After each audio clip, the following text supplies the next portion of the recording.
This video will contain explicit content. If you do not like explicit content of all sorts, gross, disgusting boy talk, I really urge you to not watch it.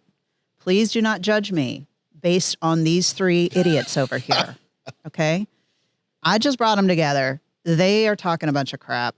I am sorry. Do not let your children watch this. Thank you. What? Especially if they don't want to know how to make my pie. You went a little too hard on the disclaimer. I felt like it was pretty casual conversation. I think you guys weren't watching this thing like I was. All we did was I'm talk like, about my son's friends and his parents about our channel. Oh, Now I'm gonna have to tell them. oh shit. Okay. It's over. There's gonna be a Facebook group made about this. Oh, for man. sure. You're losing sponsorships, definitely. Well, it's a good thing we didn't This have video any sponsored by Raid Shadow Legends. I'm glad I didn't have a sponsor.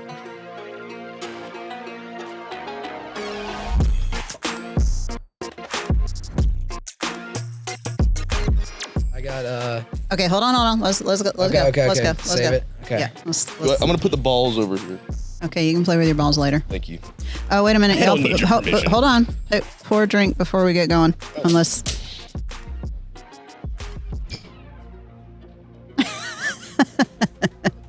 Come on, man. Use your purse. If that one does indeed have honey on it, it probably crystallized a little bit, yeah. All right, well, cheers. We for those who made it through Sober October, cheers to you. Ching. Cheers, guys. Ching, cuz. Welcome to another podcast of Candy's World on Wheels. This is the anonymity episode. So you don't you don't know who we are. So it's going to be wild. Feel free to be yourselves, gentlemen. Be yourselves. We're all adult porn stars, and you have to guess who we are. They call me Girth Master.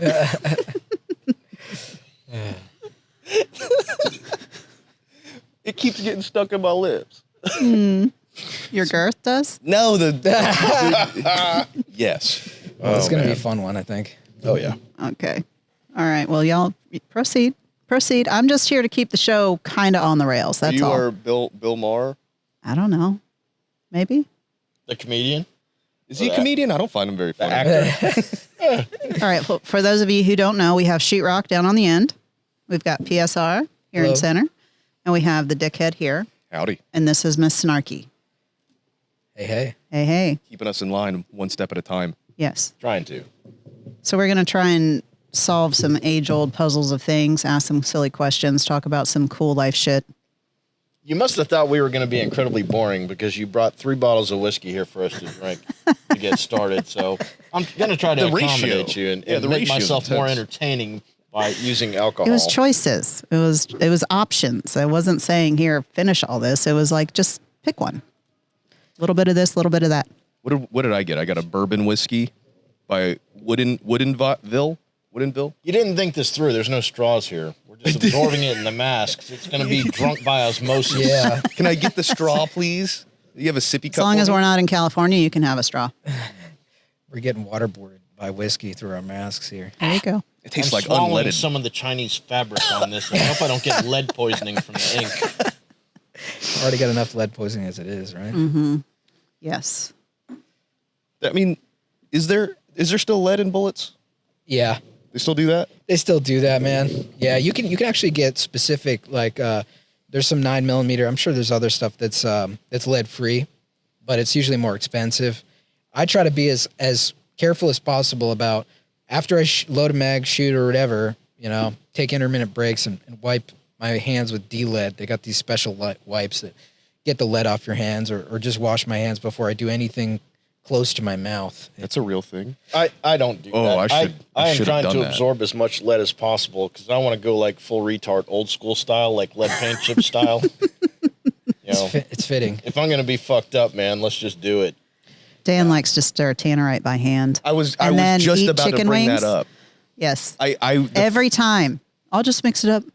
Dude. I didn't know that aluminum was bad for you. It causes like Alzheimer's and stuff like that. That's not the worst part. Ammonium nitrate is just fertilizer. It's shit.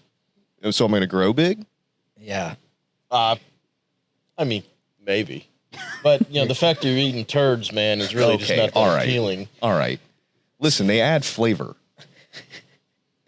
So, we were talking before the podcast started, and everyone has asked me, "Oh, has the ATF ever messed with you?" And actually, they have not, but they've messed with you. So, tell me a little bit about that story. What's funny? I'm actually with the ATF. Come on, guys, bring them in.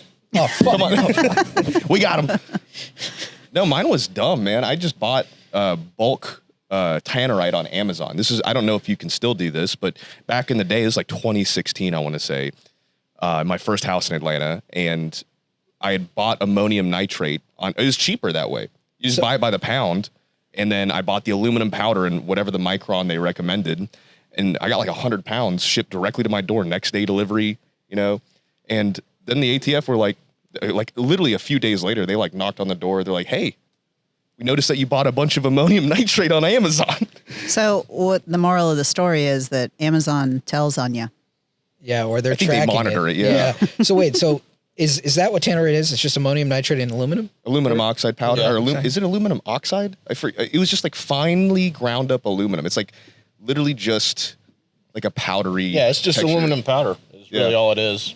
But if you like that's what they made the Oklahoma City bomb with. Oh, fuck. That's why they watch Timothy it so McVeigh? closely. Yeah. Timothy McVeigh used ammonium nitrate? Yeah, and they soaked it in diesel fuel. Okay, first of all, let's not talk about the exact process. Let's not offer recipes. Yeah, well, I mean, it's, a Google search will tell you. And You guys should never And then they'll be soak knocking on ammonium your door. nitrate. Then they'll be knocking on your door and be like, "I'm sorry, Google told us that you were checking this out." When I was in gotta use Iraq, that incognito was mode. actually a very common method that they used to attack buildings and checkpoints when I was there. Wow. Now all they need is that helmet, and they can just see everything inside it. Oh, yeah, right. Oh, the new helmet? Yeah. It's not new, but yeah. With the overlay that does like the you can see through the walls and stuff? Yes. That just came. And I had showed somebody on my Comcast app where it was telling you like those Wi-Fi extender pods. It can turn it into like an internal home Right. security monitoring Yeah. system. And they're like, "No way." I'm like, "Yes, look right here. It says this." And I had read about that Wi-Fi.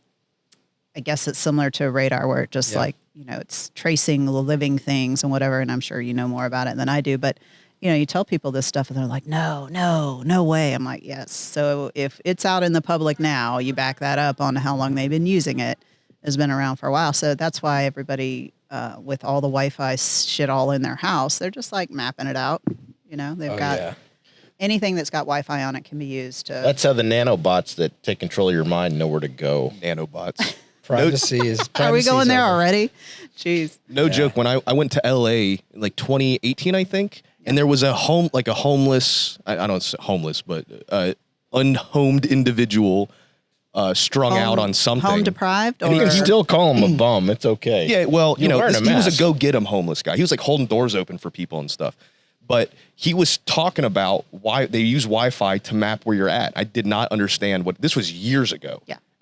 And when they started talking about, 10 years actually easy. legit. Oh, yes. Mm-hmm. this was forever ago, and I had nobody, at least I hadn't seen it. But then he was like, "Yeah, they can tell you where you're standing at in your home using your Wi-Fi router." I'm like, "Okay, dude, put the fries in the bag or whatever." And then, So yeah, ex-government test subject right there. Yeah. MK Ultra victim. Yeah. So we had somebody where we're located, which, by the way, we are open today, so it just adds to the flavor of the background noise. So if you hear motorcycles and cars, we don't hear cars in here, hopefully, but if you hear motorcycles and paging and stuff, that's why. But we have a lot of activity on Cobb Parkway. We have what we call the Cobb Parkway walkers, and we have quite a lot of entertaining action with them. But a guy came by the other day wanting to buy one of our trucks for sale. And he was talking about how he had been used by the government and all this stuff. And, we're laughing about it. And I look at the sales guy and I'm like, but what if he's telling you the truth? Good chance, right? What if everything he's telling you is true? And you're like, this dude's fucking crazy. But everything he's saying is true. Did he buy anything? Well, he had some checks in the mail. And he was going to come back once he got those checks. Right. I don't know where the checks are going. That's another government thing. Yeah. Right, yeah. I'm getting paid in 2 weeks. Yeah. Yeah, he showed us his letters of homeless authentication, official. They give him homeless IDs now? Yeah.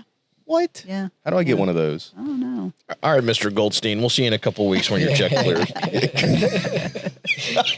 Oh my gosh. So anyway, yes, they could be telling the truth. You never know. You never know. MK Ultra's got to let those people go sometime. They all end up on Cobb Parkway, apparently. Can I ask you a weird question? If you had to use a 3D printed gun for self-defense, what happens? Do they take your... Oh, with the government? Yeah. I mean, it's all legal. If it's legal, so this is... Okay, before I say anything's illegal, this is not legal advice, everyone. Good cover. I'm not a lawyer. He's not a lawyer. Okay. And doesn't even play one on TV. Disclaimer. No, disclaimer, yeah. So it's interesting because every state has different laws regarding homemade firearms. A 3D printed firearm that you make in your own house, that you make yourself, right, is no different than if you were to take a metal tube from Home Depot and make a 12-gauge shotgun out of it, a slam fire shotgun. Yeah, I made one of the... Yeah. Sorry. So both of those fall into DIY firearms, right? So if you 3D print a super, cool AR lower or whatever you got, and then you 3D print, or then you literally weld or build something out of metal, it's the same thing, right? It's just one technology is a lot more accessible and easier to people. Well, you could argue that a slam fire 12 gauge is very accessible as well, which it is, but a little bit easier for some people to 3D print their own gun, right? So let's say you are carrying a 3D printed Glock 43X or something like that, and some evil person tries to, stick you up at gunpoint, and you somehow pull out your 3D printed Glock 43X and you ventilate them and successfully defend your life, right? Because it has to be your life is in danger, right? Mm-hmm. And they either are hurt or die, right? That's intense. I don't ever want to be in that situation. I don't think most people do. Right. No, seriously though. I had to defend myself from the bushes of his apartment. Well, yeah. Well, I mean, in all seriousness, as a gun owner, I don't ever want to shoot any person, and I'm not even a hunter guy. I'm just really into firearms and how they work and stuff. But if I had to, you're right, and I had a 3D printed gun, the police are going to want that gun because it's part of their evidence in the case, right? And whether or not it's self-defense is going to be determined probably initially by the police and the investigators. And if they believe that you are guilty of murder or manslaughter, you're going to have a jury that decides that, right? Mm-hmm. So regardless, that gun is going to get seized. Would I say if I had a factory Glock that's made here in Smyrna, Georgia, versus a 3D printed Glock for self-defense, based on a jury deciding, I would rather have a serialized firearm that was sense. Not 3D printed, because there's a stigma, obviously, that comes along with ghost gun. Quote unquote ghost guns. 30-round maggot clip. Yeah, exactly. Especially if you're in the District of Atlanta and you're going to be in a jury in Atlanta where it's a little bit more blue and left leaning. I would much rather have my Glock be not have anything on it, straight up iron sights, stock Glock 19. No RMR. No optic, because they're going to use a jury, a lawyer that's the prosecutor, if they believe you're guilty, is going to use everything you have on that gun down to a freaking sight or a flashlight to say, well, he increased the lethality of his firearm. He had the performance Glock trigger in it. He had the RMR, the flashlight, all that stuff. So it's probably wise to carry in my opinion, it's wise to carry a serialized firearm, even if you're into 3D printing guns. So that's my take on it. I'm carrying a serialized RX Delta right now, but one of my favorite pistols, a little Slovenian pistol. But yeah, that's my advice. I just noticed the Adidas tracksuit kind of deal. Oh yeah, dude, this is actually nice. This is actually a reproduction of this. Do you know this film Behind Enemy Lines? Really? Yes. This is a Sasha jacket. It's also the bad guy. Oh yes, my it's the bad guy in this movie, and he. The Serbs. Yes, there's this company called Commando Store. I highly recommend you check them out. Comes out naturally. That's his real accent, by the way. Exactly, and they have so many cool reproduction of old military gear, but also like stuff from movies. They have the heat rig like they wore in the Heat movie with all of the pouches for the mags.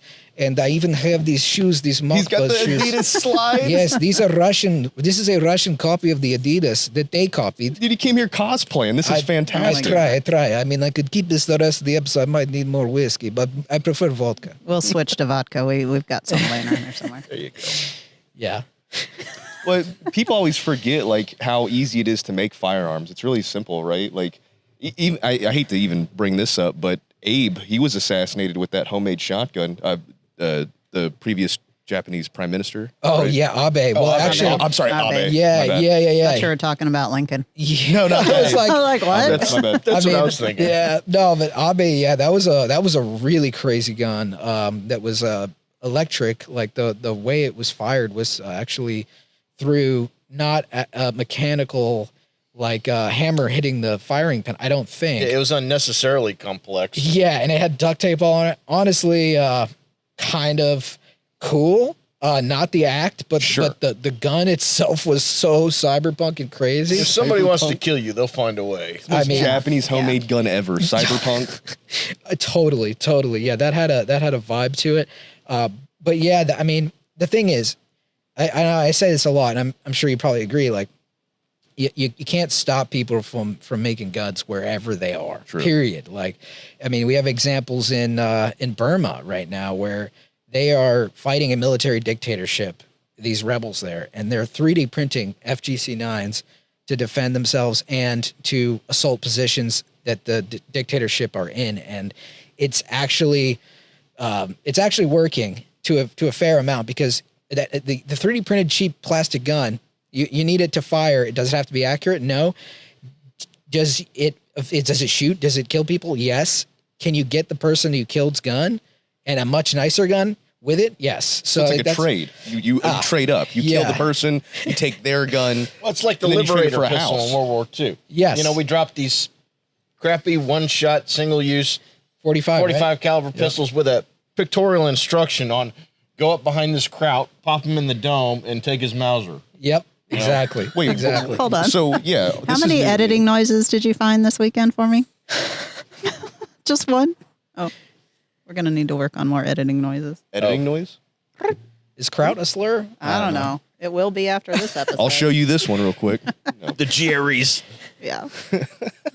Dan's going to say, hold my beer in a second. So you didn't know that there was a Liberator pistol? No, I didn't. I'm not super versed in like, you know, every now and again I'll get on a fat electrician video and just listen to him go off about some hidden stuff that I've never heard about.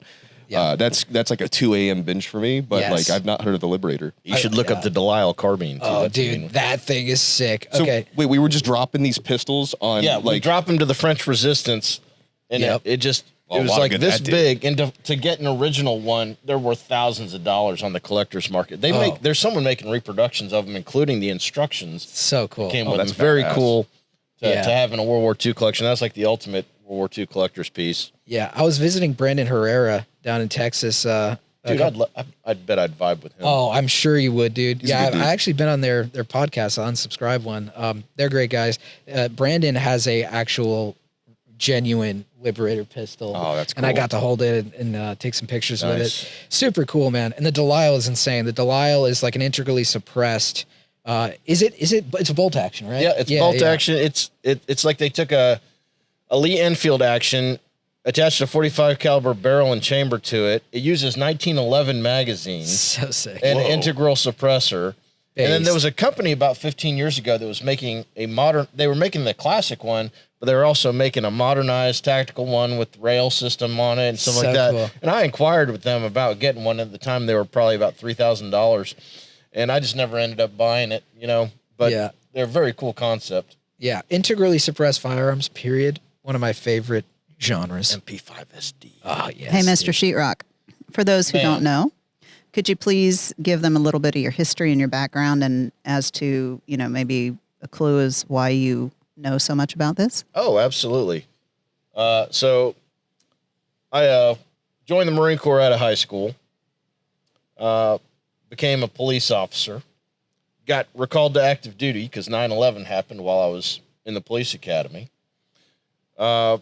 ended up going back to law enforcement. Worked in that for several years in a very nasty, nasty place. I ended up leaving that and going overseas. I went to Afghanistan for a year as a contractor for the State Department, and then I went to work for Blackwater in Iraq, and I spent 4 years in Baghdad. Damn. And I came home. You know, so I recognize those words. yeah. So I ended up, but when I was younger, after college and before law enforcement, I ended up working for TAPCO, which is a company that used to make firearms parts. Yep. And that's how I ended up getting into machine guns and the really fun stuff. Yeah, because the owner of that company, Buddy Daniel, who's now retired and is living it up on the Georgia coast, his dad was Wayne Daniel, who designed the Mac 11, and so that ended up being my first machine gun. The Mac 11, dude. are those 38? They can be 9mm and 380. Yeah, 380. Yeah, dude. I'm very I'm a little jealous because you got into guns at a time, especially transferable machine guns. Oh yeah, when it was actually affordable, relatively speaking. And if I was, into that during that time, dude, I think I'd have a fair amount of transferables, which I assume you do. I've got a couple. A couple, yeah. But dude, Mac 11s, like notoriously, just kind of blocks of steel, basically. Absolutely, I could fold one up with a vise probably and make it work. Yeah, they are very easy to manufacture. I actually have some side plates that I haven't welded together, but you can weld one, the Weld Max, fairly easy to make. But the transferable prices, you were telling me, like, so a transferable Mac 11 right now. So transferable means it was made before 1986, so you can actually, Joe Biden said Americans can't own machine guns. That's an absolute lie. Absolute lie. You can completely own a machine gun. You just have to Legally. have a lot of money, which is kind of funny because they're not illegal. You just have to transfer them on a form.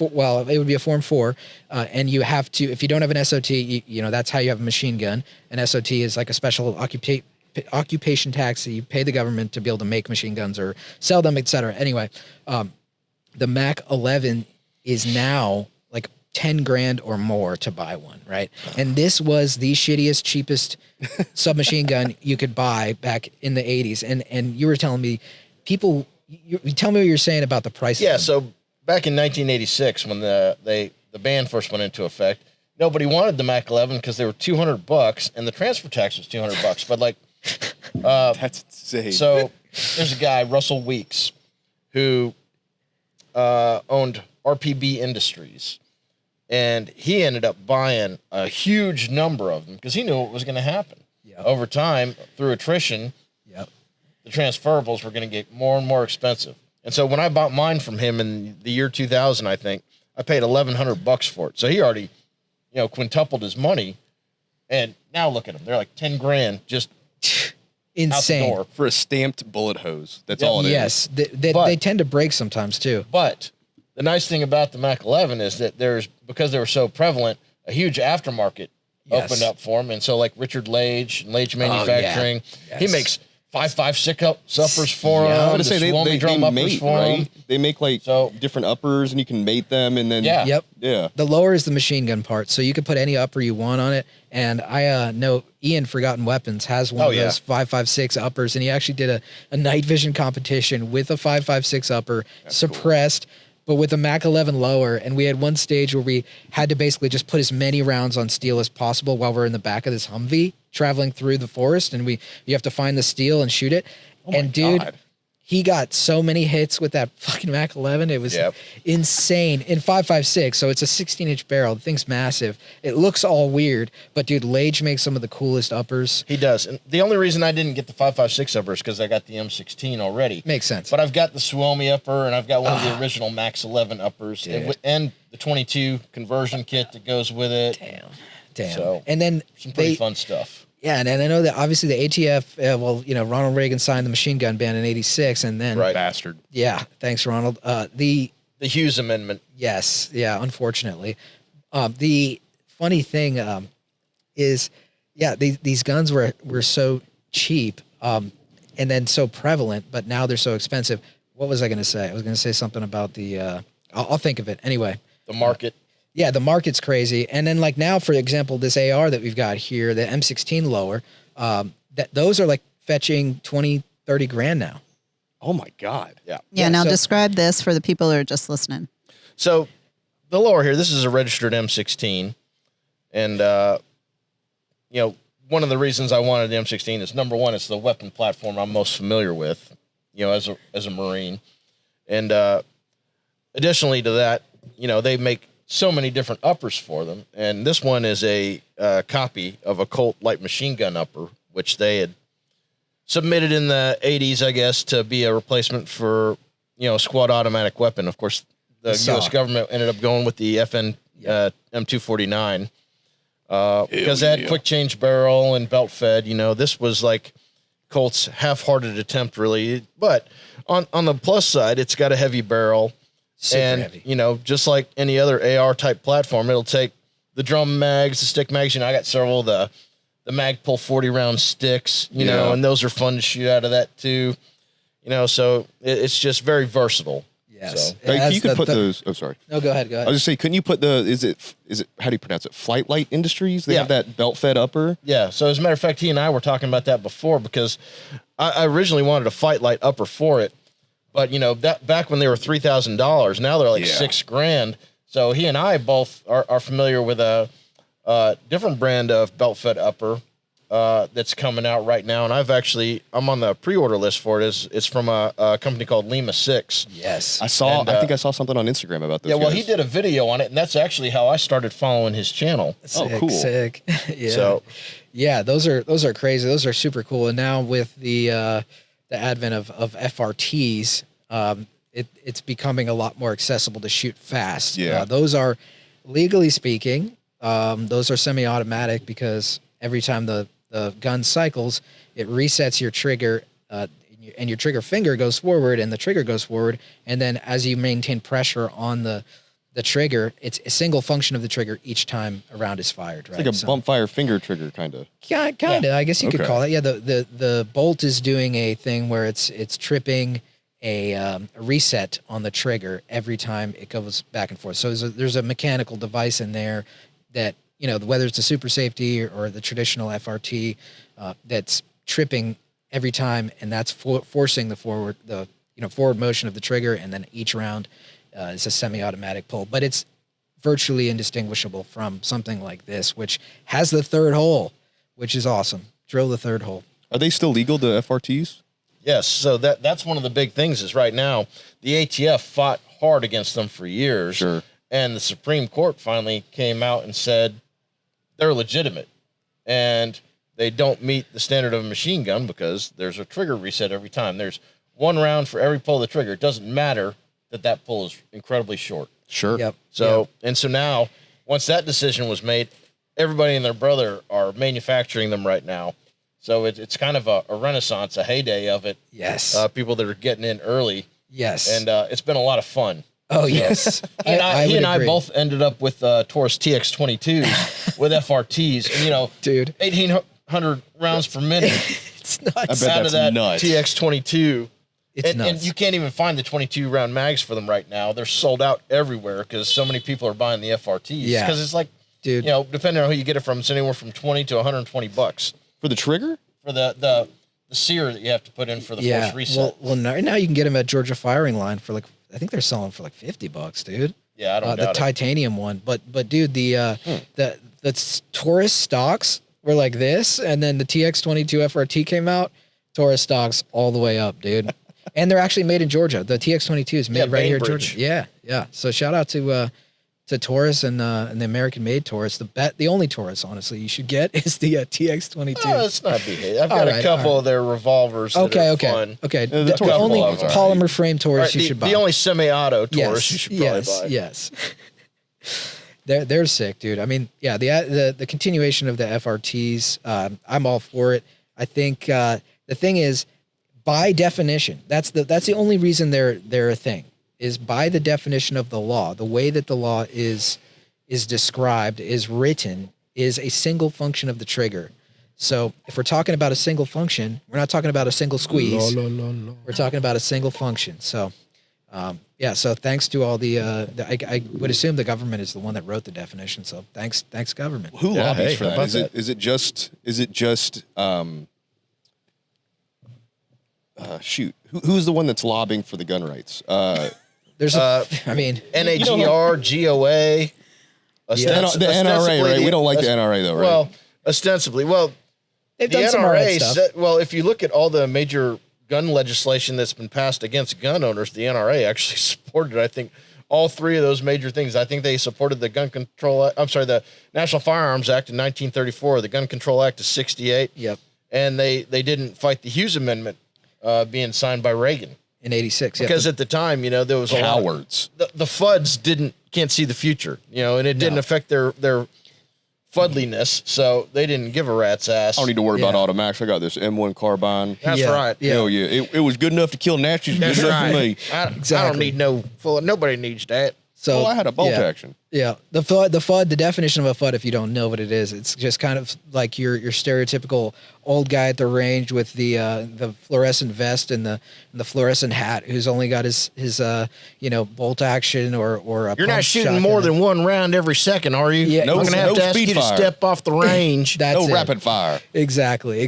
But now we've got all these newer age gun advocacy groups, like you were saying, GOA, NAGR, FPC, that are total all in, no compromise. Whereas the history of the NRA is much more on the let's compromise / let's not fight for our rights. So we've reached I think a renaissance, like you're saying, of a lot of really pro-gun organizations fighting extremely hard. Well, a lot of the FUDs are dying out, and a lot of the people that are taking these positions in politics and in these organizations are veterans from our generation, and they're making a big difference. They understand the importance, and they actually have the energy and the willingness to do what needs to be done to fight for our rights.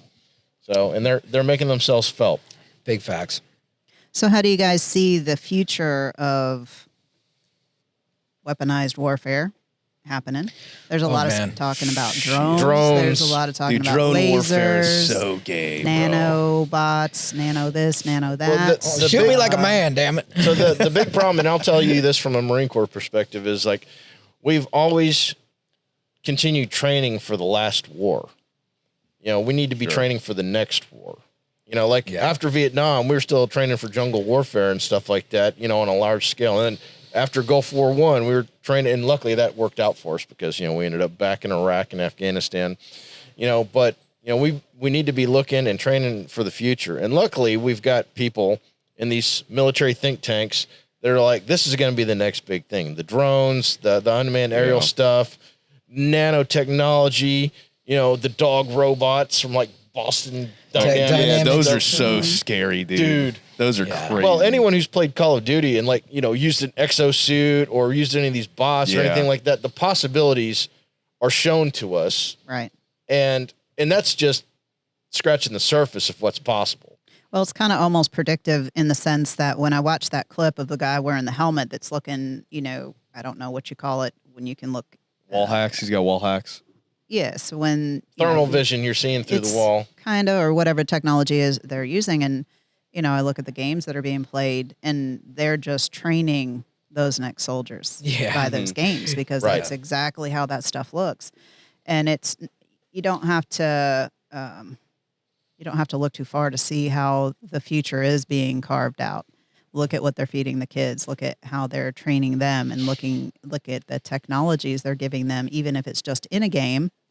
Because then, fast forward to when the military started deploying the drones, and who did they get to be the drone pilots? They got probably the best video game players they could find. Yep. Sure. You didn't have to be YouTubers. You didn't have to be an athlete. You didn't have to. They were like, "Do you have ADD? Okay, great. You're going to be. We've got a job for you. Here's your white monster. Let's go kill some people."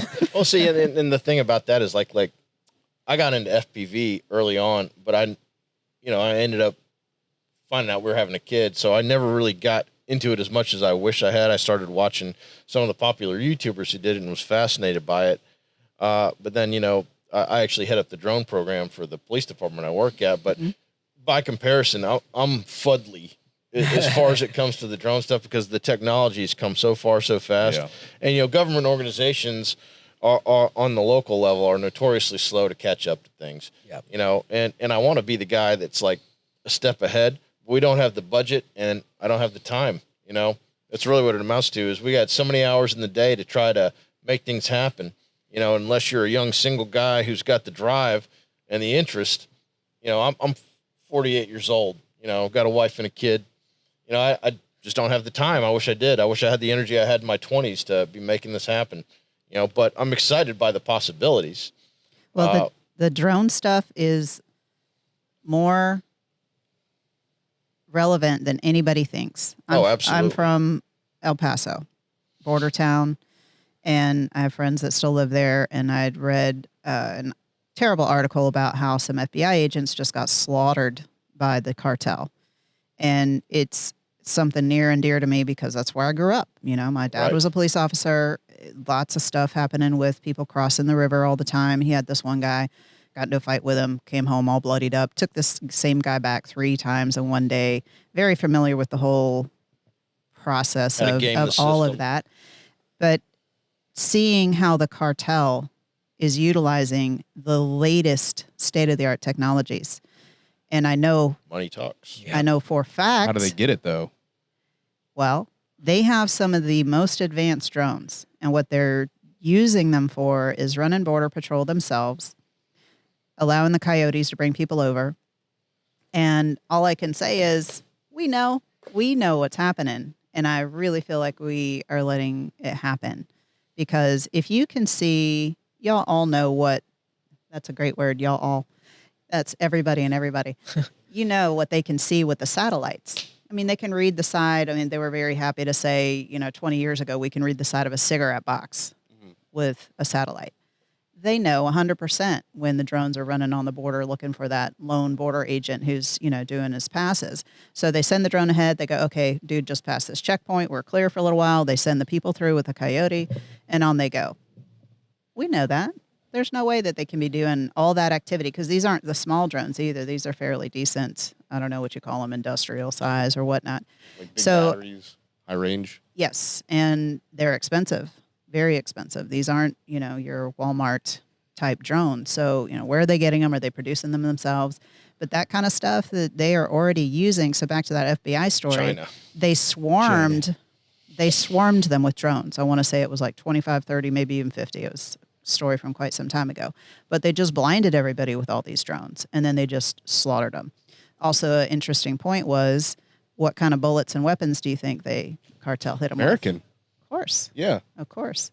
So there's so many things like going on that local law enforcement may not be up to snuff about, but if you're on those border towns, I think we really need to start focusing on that stuff, because they're using the technologies probably that our military are using. How they're getting them, I don't know. But that is, I think, needs to be a really, really strong focus to help keep the people from being slaughtered like that. Because it's, I'm not even talking about the people coming across illegally, however you want to look at it. It's, why are we allowing these people to be slaughtered like that? It's just disgusting. And we should have ways of already combating that. So have you guys seen anything coming down or heard rumor of? No, I mean, the main thing locally that we've probably got from drones is people smuggling stuff into jails and prisons with them. And they've been... Yeah, Kemp is wanting to put cell phone suppression on all the prisons, because they're just, it's like business as usual. Wow. Yeah, they have like cell phones in prison now. They're filming rap videos. Oh yeah. From their prison cells. TikToks. I want to find myself on prison Instagram. Dude, I'm sure we can cartel Instagram's crazy. I'm sure we can arrange that. You ever stumble on cartel Instagram? Dude. I follow those some pretty bush dark pilots taken out of like dirt roads essentially. It's crazy. Well, I'm a pilot, and I fly a similar plane to what they're flying. I was like, there's no way in hell I would ever land there or take it. But it's either they're getting paid stupid money to do it, or they got a gun to their head, or they've got, I've got your wife and daughter, and I'll kill you if you don't fly in there.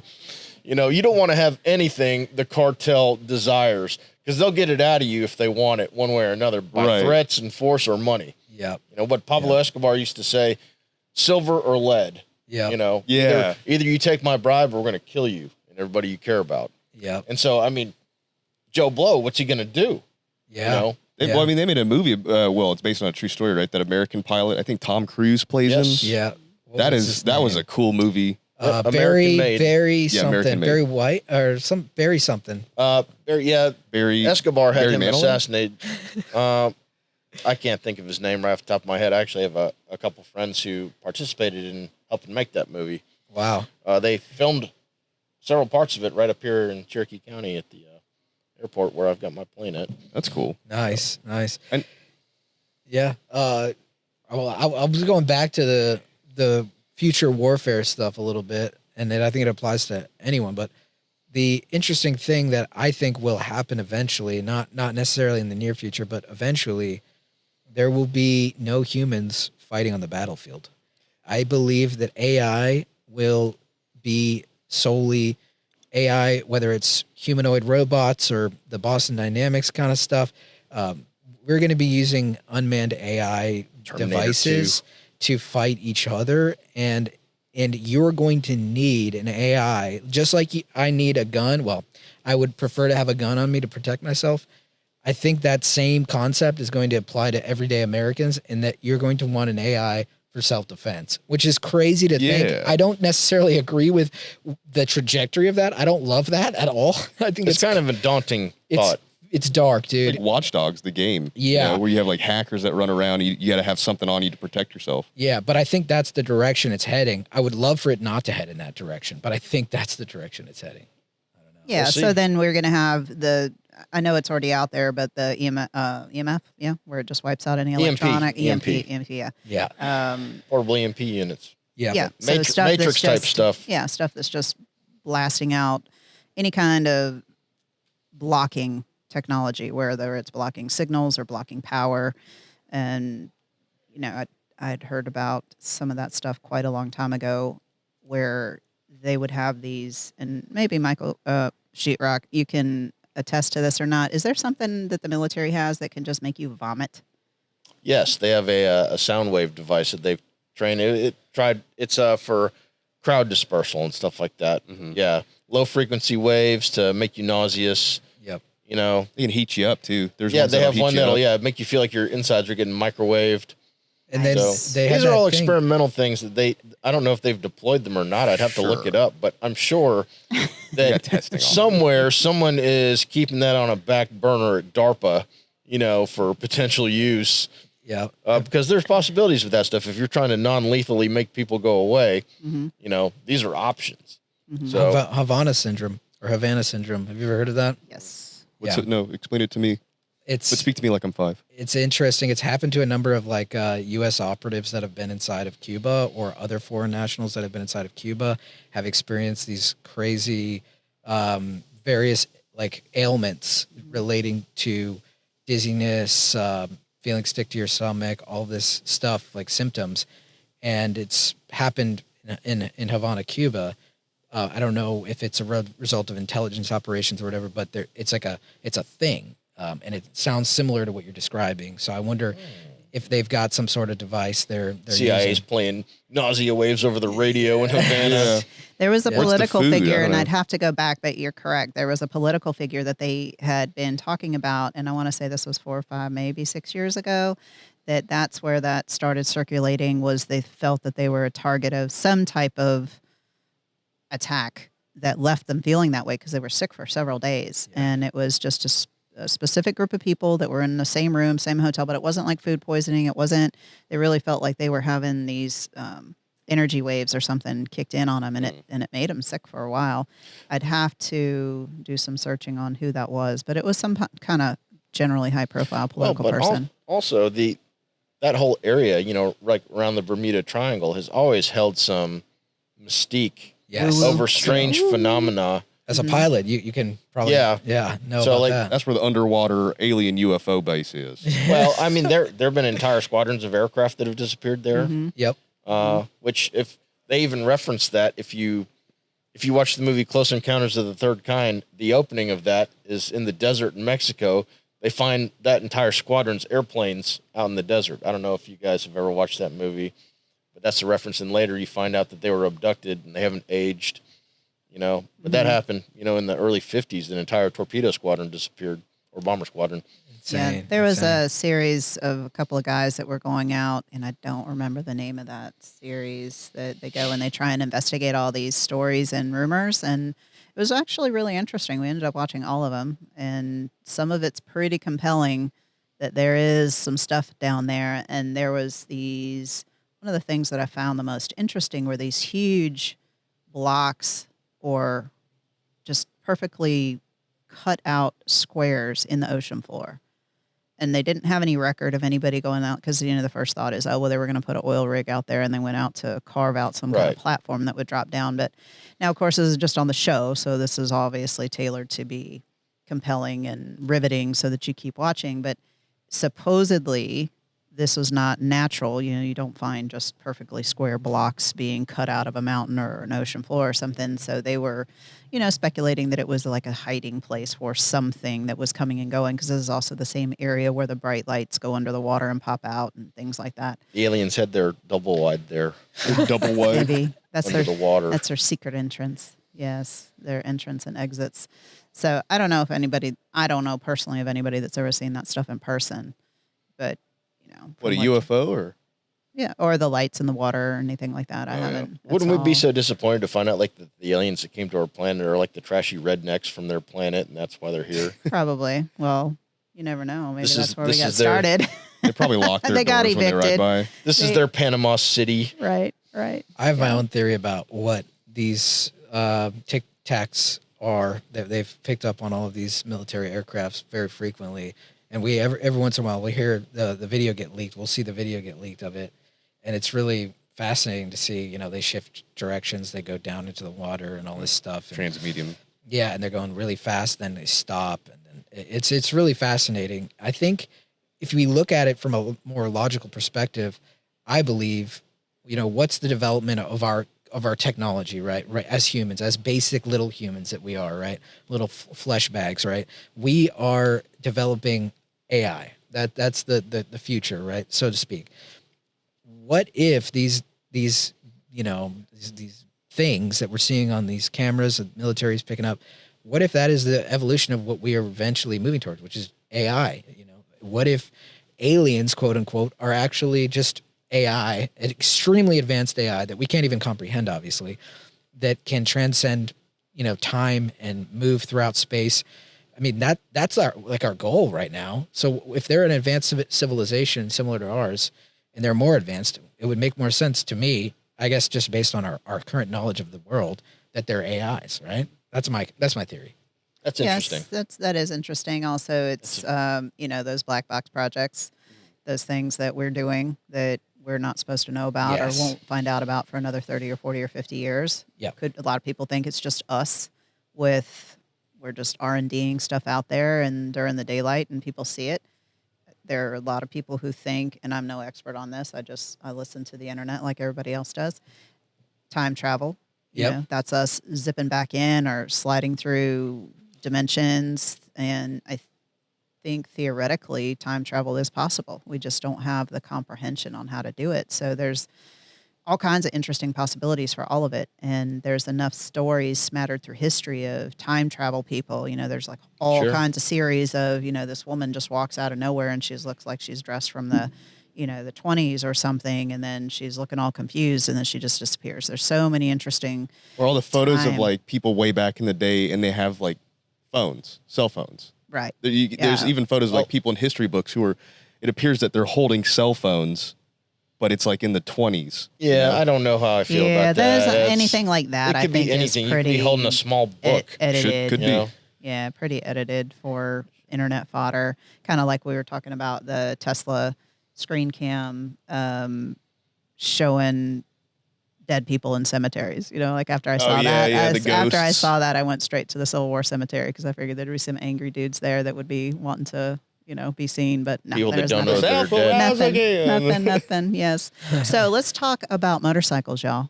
Okay. What you got? Hard Since we're in a switch. motorcycle, hard switch. Since we're in a You're motorcycle, just getting into my area of expertise with Good enough alien into the stuff. tangent. motorcycles or tangents? Aliens. Aliens. That's my Well, we're not expertise. done.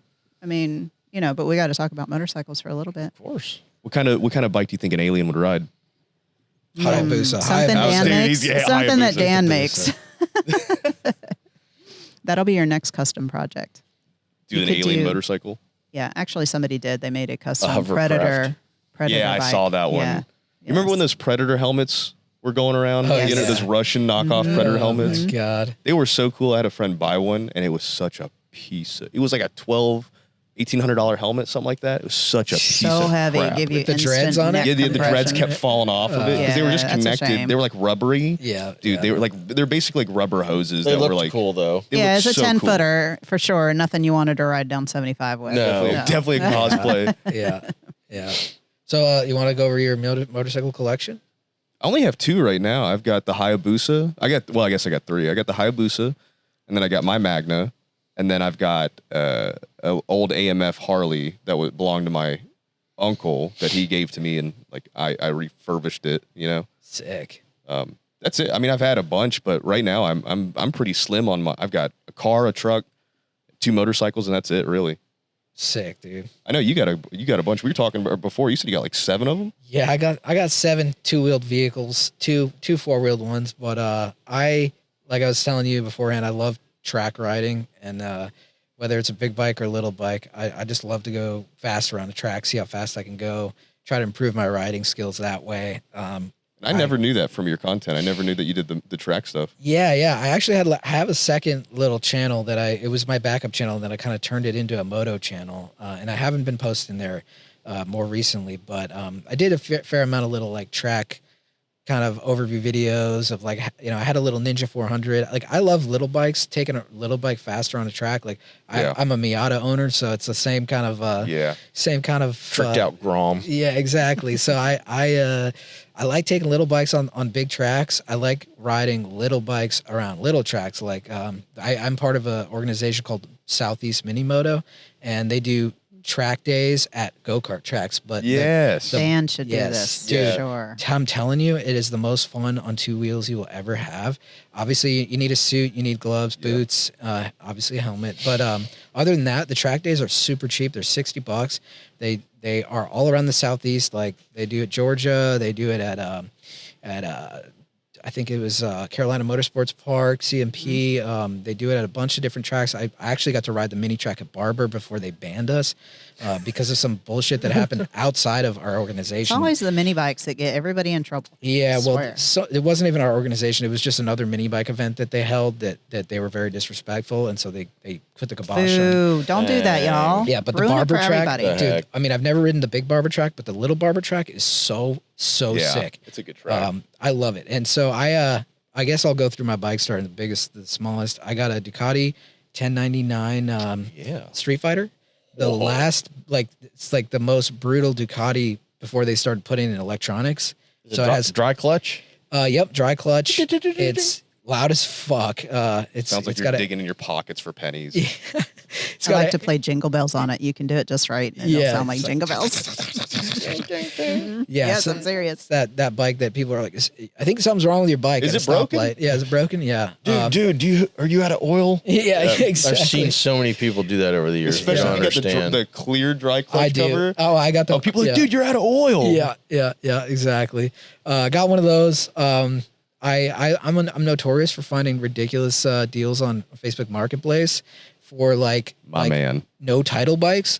So actually, that bike has no title. But it was not stolen. I checked, but I still have to It was register just it. borrowed from the original owner. Dude, I got Exactly. a stamp tool. We'll get you a new VIN. Oh, there we We'll go. get you a new There VIN. we go. Yeah, no, this is same thing as scratching off the serial number on your Glock. I got an angle grinder. Yeah, easy. Then I got a CBR 600 RR, a 2008 track bike, fairings and everything for the track. That's a good year. The 2008 to like 2012. That is like right before or just before they did the big. It's like 2011 is when they did the big switch. I think. Yeah, that's a great bike. Love that bike. That's like my track. My diehard. Like if I'm going to a big motorcycle track and I want to go faster, that's that one. And then I got a Gixxer 750 2013. It's kind of like a project. I've got a lot of parts for it. I've been upgrading it and stuff, but that's still kind of a project. I got two R3s actually. I like the R3. I got one for my girlfriend and then one that's like a completely done up. I bought it like this, but it's got old vintage fairings on it, but it's like track fairings. So it looks like an old Yamaha, like MotoGP bike kind of, with the really cool, like vintage body kit lines on it. Then I got a Z125, which I race, which I kind of wrecked a little bit, and I still have to fix it. My last track day, I bonked my head a bit. I was kind of, I wasn't unconscious, but I hit my head pretty good. Best one I've had yet. Got up and fell down type stuff. Ooh, but yeah, that's rough. Might want to see the doc about that one. Yeah, I wasn't throwing up or anything, and I didn't go to sleep right away. Right away. Well, I didn't go to sleep for the rest of the day, thankfully. But it kind of ruined my track day and my race day. But then I got this Chinese thing that's probably the most fun to ride. But right now it's got a seal that I got to replace. But it's called what is it called actually? It's called the VMC GP12, and it's get this, it's a 190cc Daytona engine, 5-speed, and it 5-speed, and it no 4-speed. Sorry, they make a 5-speed, but it's not the Daytona. So it's a 4-speed Daytona engine. It weighs 160 pounds, and it's got 20 horsepower. Oh and my God! fucking that thing rips, dude. I bet. And it looks like a little. It honestly looks like a little CBR 600 if you scaled it down like 3/4 the size of a normal bike. But dude, like it's like perfect for taking around the go-kart tracks. And if you want to like get your knee down, and it just like flicks so quick, and it rips. It goes 70. Oh my God! It's like a pit bike on crack. Dude. Exactly. So much fun. Dangerous. Yeah. So I actually haven't crashed that one yet. Knock on wood. But yeah, that's my collection. Mainly just track focused. Although I do really love like Harleys and stuff. I've ridden an XR 1200R that my buddy had. Oh, yeah. That bike is sick. I'm more of a sports bike guy, but I can appreciate a nice cruiser. I've never ridden a Busa, but I'd love to try one. They're sick, dude. More than welcome to take mine out, man. ZX14. Oh yeah, that thing rips too. Battle Axe. Dude, the ZX14s are just so much bigger. Yeah, they're like cruisers basically, Brute right? force. It's crazy. Like I thought when I got the Hayabusa that it was going to be a big, and it is a big bike, but it just did not feel anywhere near as big as like a ZX14. Yeah. They're just massive. When I started riding, I was like 160 pounds. And then I got up to almost 250 at one point in time. So like the 600 series bikes were like just too small for me. I looked ridiculous on them, but I didn't realize it. And Candy's like, you really need like a leader bike. You know, you need to get something a little bit bigger. Something like a monkey and a football came to mind. I was like, okay. So I ended up with that 900RR, which I loved that bike. Oh, that was man. my favorite bike of all time. It got The stolen. Fireblade. Yeah. It got stolen, but that was like, Tell that story. no, Yes, I was living right around the corner here in a condo, and someone came, and it was chained to my girlfriend at the time's bike, and they cut the chain and stole both of them. Damn. That's rough. Oh wait, no. You're thinking about the R1. The R1. Where you and came her- home and Yeah. you No. yes. Oh yeah, it was Yes. gone. Yeah, because what they did was they ripped the seats out of they stole a van and ripped the seats out, and they just picked it up and threw it in the back of the van. Oh, my I God. watched that happen to a buddy of mine's bike when I worked at the mall. No. No, Yeah. there was something that somebody broke in and you came home and detained them. Oh no! Oh, that was at Christine's house. Shh, this is the anonymous episode. Anyway, tell that they one. don't know Tell who that Christine one. is. That's true. Oh, so I got called back to active duty in 2003. They sent me to Camp Pendleton, California for a year. So I was living with two buddies in a rental house nearby. And in the time I was gone, they'd moved out and the guy had sold the house. So I had nowhere to go when I came back and started working back in law enforcement. So I was staying at my sister's temporarily while I was looking for a place to live. And she lived in a nice area, but it was really adjacent to a not so nice area down near Atlanta. And so she had been burglarized twice, and they'd attempted to break in a third time, but she'd gotten an alarm installed, and it scared them off. But I worked overnight, so I'm in uniform and everything. I come home to her place, and there's a truck backed in to my spot. And I mean, it's not the kind of, it's like a steep driveway. It's not like the kind of place you're going to accidentally turn into. And so I got out of my car, and I looked in the truck. The engine was running, and there's no key in the ignition. I was like, oh. I've had a few cars like that. So I've had a few no key in the ignition Show up in cars. your driveway. So, but I just looked. personally. I looked, and the front door was open, and the cover was pulled off my bike. Oh. So I creep around. Do you have your weapon drawn? I did. I creep around, and there's this like 6'7" tall, thin black dude standing there in the kitchen. I'm like, 6'7". who the fuck are you? And he sees me standing there in uniform and like shuddered. And he's like, oh, I'm with the landscaping crew. He said, I don't know where everybody else is. So I knocked on the door and it was open. So I just stuck my head in and I was like, okay. All the way to the How kitchen, about that? I said, well, let me call and see where they're at. So I whipped my phone out. And of course, the moment I do, it dies. I was like, okay, plan B. And I was like, get your fucking hands up. And he's like, get my hands up. I said, get your hands up. And so I remember I had just come off a year of active duty in the Marine Corps where I was running 7 to 9 miles 3 days a week. I was in the best shape of my life. You know, I was like 25 years old. And this dude looked me up and down and I was like, yeah, try that. So I got him down on his knees and I cuffed him up and I started taking him inside to get to the landline. Cause this is, you know, like late 2003, early 2004-ish. So a lot of people still had a landline. And I was like, all right, I'm going to bring this clown inside and call the phone and call 911.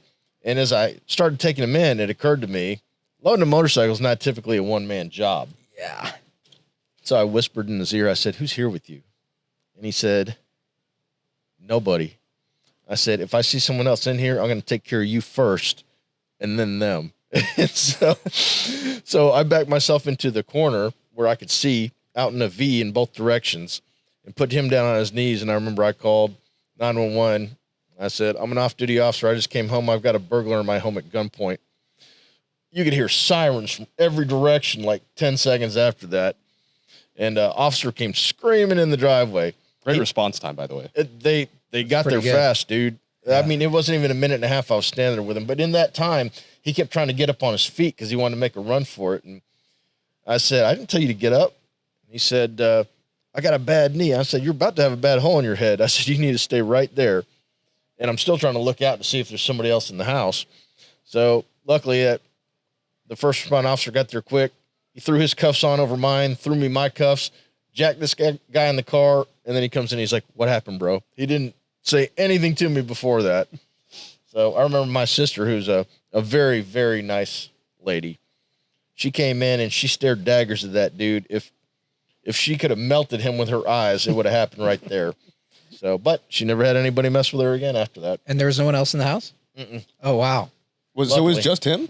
Just him. Unless his buddy like ran off, I guess. Well, he was, the truck was stolen. Shocker. He was on parole for burglary already. Shocker. And had warrants for violating his parole. So, you know, the detective was like, I was like, I'm sorry to get you guys out here so early in the morning because it was early. And he's like, oh, no, man, we love it when people solve our burglaries for us. I can't believe he took that scholar off the streets. I kept a dossier of his information for years because if anything ever happened to my sister, it was on. that's the first person I was going to look for. Yeah. Damn, that's intense, bro. Fuck. Sometimes I forget about that because it was so long ago now. What else? 22 years ago. It's probably not that intense compared to your contracting work in Iraq, bro. Man, there was some intense moments there, but that was like more personal. Yeah. You know. Yeah. Because this is my sister. She's always looked out for me, man. Always. Yeah. You know. Family's huge. So yeah, big deal for me. Yeah. Well, I'm glad no one died. Yeah. But I'm glad that he got what he deserved. Yeah. Hopefully he's still sitting in a cell somewhere. I've never had anything like that happen. Nobody's ever tried to steal my bike. But when I was working in Brunswick, I was working at the mall in Brunswick. I can't remember what bike I had, but my buddy had a Gixxer 750, and we both worked at the mall, and he would ride up, and we would park in those like yellow lines, you know, like the mall didn't care where we parked there, and but we'd park in the yellow lines. I wasn't riding this day, but I'd walk to him, and we were both walking in, and he's taking off his gear and he's all this stuff, and we were right at the front of the doors, maybe 180 yards, maybe 80 to 100 yards away from the motorcycle. We hear tires screeching. We both turn around, and it's a white pickup truck, single cab GMC, you know, like the type you'd rent from U-Haul without the stickers. And two dudes get out. They pick up his bike his Gixxer 750 by each on either side, throw it into the bed of his truck, and they get in the truck and go. They were done in less than probably 20 seconds. Yeah, they don't care if they scratch it up, man. It was insane how quick they ripped that bike. That's nuts, dude. Did you guys hear that they broke into the Louvre? Yeah. Did y'all hear that? Yeah, that looks so cool. Oh, Wild. my God. But they It's already like, found those guys, I think. Right, but I mean, just for them to pull off a heist like that, I'm like, man, this is like an Oceans 11, 12, 13, 14 or whatever. The movie about it's going to be sick. Yeah, for sure. Maybe they did that so they could make like Oceans ballsy, but continue or not whatever. smart. Yeah, Well, sounds you like know. if they got caught, they didn't succeed. Did you they hear hurt the? anybody? Did you read the? No, I don't believe so. What Did happened? you read the? They did it like in the daytime. Yeah. Yeah. Middle of the day. They dressed like cops, right? And they had like a ladder and like a They van. did it kind of just like, we're just going to bust in, and they had scouted it out, and they tried to steal 9 pieces of jewelry. They dropped 1, but they got off with 8 of them. Yeah, like crown Did they get jewels of some retrieved kind. yet or Yeah. no? Well, I just read the story initially when it came out. I haven't read up recently in I the think last they few recovered days everything. on. Did they? Oh, wow. That was quick. Damn. But the original French story that I police ain't read messing was around. the original story they got off with 8 of the pieces that they took. But the fact that they could do that, and then of course they get into the, we've been asking for updated security and this and that. It's just complacency. Yeah. Things go by all the time. If you run a business or you have anything, you just get complacent about You think it's locking Fort Knox, things you know? locking things up, making sure that all your security system stuff is working all the time. And people know that. They see that. But it was really interesting to see such a general high coordinated. Oh, it was not recovered. Oh, they're still looking not for the recovered. jewels. Can you pull that up, All Jimmy? right. No, it's just our own Duncan. He's gotten an upgrade. Well, I mean, when was the last time there was a really cool heist like that? Like I in know real that's life? why it A was long shocking. And It I'm was a really big heist shocking. guy fan. I'm a big heist movie guy. Yes. Yeah, Yes. I was just watching Heat last night, The actually. town. The Heat- town. Heat's Put this whole classic. town in my Yes. wheel view. My favorite in the town where the cop sees him and he's just like, Yep. He's like, just turns the other way. Den of Thieves. Both of those are really good. I've not that's seen a either hot of those movie. yet. No, No. Well, I mean, so it's like a bunch of dudes that have like military Oh, experience. You probably love familiar watching the with what's- shootouts. This is so good. There was I've seen some scenes from it on YouTube. there was a group of ex special forces guys or current special forces guys, like at the time, that had a whole heist ring going, and they got busted because they had a new like kind of recruit that was new. But it was they all kind of did all of their planning and everything in the military together, and they're SOF guys, which is fascinating because I'm sure there are a lot of parallels between dudes doing high speed stuff in the military and being able to get away with heists, which is fascinating. Sure. Sure. I mean, if you're Highly used to trained. just running and gunning like that, you know. Yeah, If you got that kind of training, you can make things happen. yeah. I'm curious if we're talking about motorcycles to start. Have you ever been like given a gnarly speeding ticket or gotten in trouble, gotten arrested? I've been arrested a few times, none for speeding though. The best ticket I have it at the house somewhere. It's a warning from Georgia State Patrol for 165.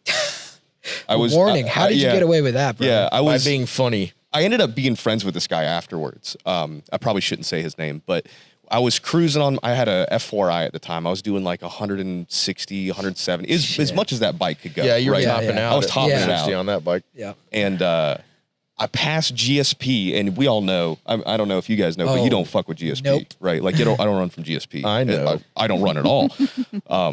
But flew by this dude, and I saw him pull out on me. This is on the interstate. I saw him pull out, and I was like, yeah, whatever. I'm doing like 150. I'm in it, you know. I'm pulling. And after like a minute goes by, I'm like, nah. I slow down, I back off, and I pull off. And the dude walks up to me, eventually catches up to me, like minutes later, didn't have his lights on or nothing, finally catches up to me, pulls over. He's like, you bike break down? And I was like, no, I thought about it. And I decided, it's probably best if I just pull waiting over. for you. Yeah, well, he was like, that's good you did, because we had 2 people up ahead at the next exit, and they're going, in his words, fuck you up. Right?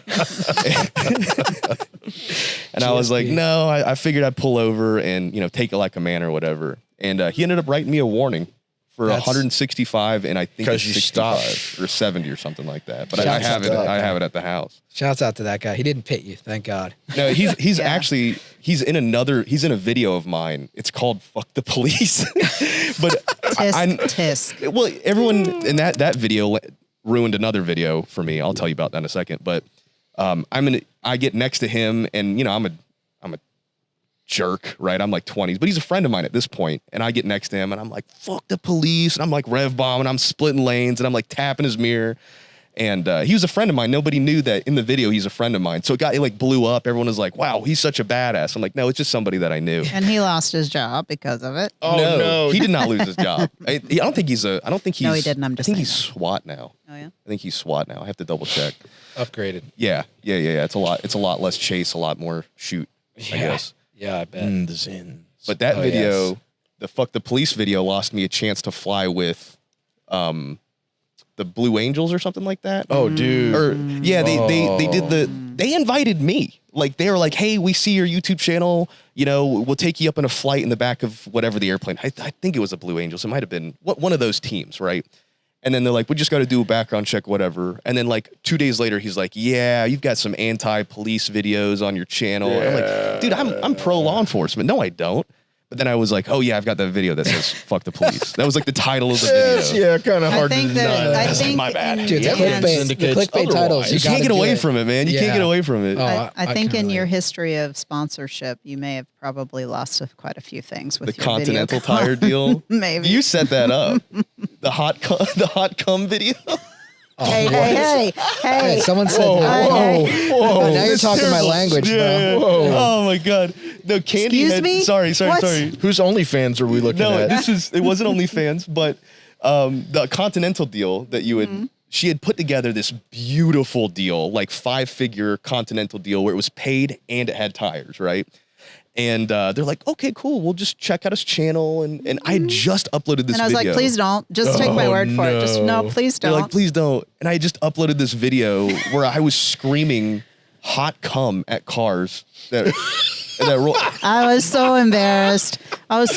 Because the guy who's looking and I'm making deals with them for all these guys that I was kind of helping out at the time, he's very conservative and European. And I think Dan was maybe like the first moto vlogger they looked at. Oh no. And Good one to start. Oh, yeah, boy. it was. Goodness. And I had been singing the praises of how impactful it was and Talking being able me up. to like reach the audience that you need like right there. And he was like, yeah, I can't sell this to my boss in Europe. Yeah. So Like hence he has dickhead on his hat today. Yeah. If That's my fitting. dad's fault. My dad growing up used to call me Cod Eye. He would be like, oh, you're my Cod Eye. Like he wouldn't call me Sonny, he'd call Cod Eye. And I just thought that was normal. I was like, oh, cool. I'm a Cod Eye or whatever. Well, it But means like the fish? you're right, but it's also the head of the penis, the hole. Oh. The whole I've never heard it called the cod eye. You know but why? that Well, does here you kind of go. make sense. So literally dickhead. Yeah. Wow. yeah, so dickhead. So that's where do it with dickhead comes from. It's from my dad. That's amazing. Yeah. Now I'm beginning to understand the humor. Yeah. He worked in the airline industry, working on airplanes. He was a mechanic for a long time, and Possibly so with was a lot my of mom. chemicals. A lot of chemicals. Skydraw. Caustic, yeah. The Skydraw. My dad said that they would come home covered in that. That's like Agent Orange for airplane people. You know? Yep. So you They use it to inherited some they use it poison. to clean Like, that's probably where my MS composite comes from. Now I think about it, Probably. it's probably where my disability comes from. airplanes. You really Yeah. have MS? I do. It's very awesome. I recommend it to everybody. No, I have a You good weren't friend who has joking. it too. Fuck, dude. No, No, he's not. it sucks. And I wasn't just shouting. By the way, I want to nut this up. I wasn't just shouting hot cum for no reason. I was quoting. Yes, he was. Well, I was Yes, quoting he a video. was. I was in a Sam Hyde era. I really liked Yes. Sam Hyde's videos, and he had a video doing a review of a video game, and he was like, "You're a little nuts. You're gonna be quaking, buddy." Hot cum. And I just for whatever reason, that's what stuck. Autism man. is hard too. Yeah. Autism's hard. Yep. That might be from the chemicals. Yeah. So that's where the Touch of the Candy was the tism. one setting that deal up for me. But I wasn't the reason of the video. No. That was just a regular motive. That was just me being me. He's trying to I rizz know, him just with the way it. you said it, Yeah. it sounded a little bit different than that. No. Yeah. Candy's the reason that I had the deal set up to begin with, and then I ruined it. You're the reason Being why me. the deal didn't happen. Oh, Yeah. man. It's hard. Do you ever find it hard to work with companies based on your brand because of what you do? Oh yeah, Yeah. dude. It's funny because a couple of years ago I used to be in the music industry doing music production, and so I had a friend that was doing various marketing deals for YouTubers, and he reached out to me, and he was like, "Hey, man, this is kind of a long shot, but I've been watching your gun channel, and I'm like, it's great, it's funny, it's interesting. What would would you be down to have an Adam and Eve sponsorship?" Hell yeah. And I was Dude, like, dude. I know exactly what you're talking. I know exactly what you're talking about. Holy shit. Yeah. So I was like, oh man, like I didn't think twice. I was like, yeah, of course. Like and then what are they paying? And then they were paying better than any other sponsor that I had on my channel. And I was In like, product? Were they just paying in product? What kind of we're not gonna product did you want? We're not going to disclose the I actual just got some stuff terms. from them. Yeah. So You got a coupon code I can use? PSR gets you 50% off your first order plus rush processing. Don't Ooh. ever use 50%? 50%. Give it a little plug to Adam and Eve. Yes. Hey, now. Yes. Yo, Can I ship this? I want a Now, 55-gallon drum. Yes. Yes. Dan, can I use your K-Wood. address for my ship? There's a shipment? shocking amount of items on their website that you can actually use as I need it. firearms accessories. You know, The That's what it pocket is. pussy suppressor. Yes, That's yes. that's what comes to my mind.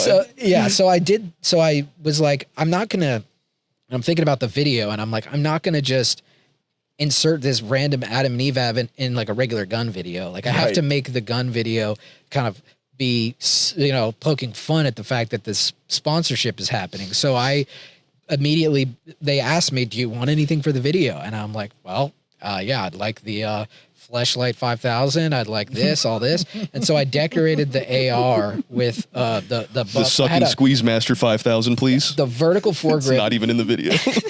The tornado tongue. Dude, the vertical foregrip was a butt plug, and I got it. I wrapped it with zip ties so it stayed on there. I think I saw that. Yes, and then I got the fleshlight on the front, and I was like, "Will this work as a suppressor?"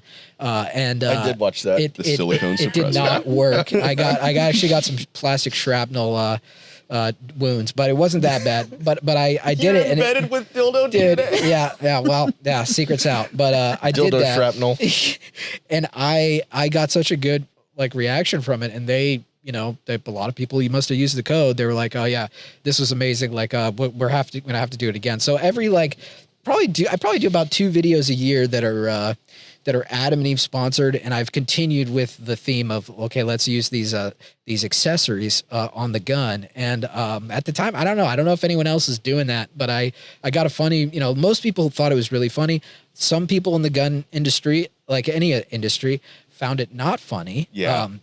And they were like, "Yo, you can't be, joking around with these are, killing. These are for killing. Like, you're putting dildos on your firearm. Like, like this is my sacred gun. Like, how dare you?" And all this shit. And what? And but a lot of people got pissed about it. Like Lucas Bakken, for example, like he made a whole podcast about everything wrong with marketing in the gun industry, and he mentioned me. He didn't mention anyone else by name, but he snuck in a PSR. If you don't know, Lucas Bakken he's a gun influencer, formerly of T-Rex Arms, a big company that makes holsters and stuff. Anyway, he got pissed about it, and then I did a little response video to him, and then all of his fanboys kind of got on the anti PSR train, and we're just pissed.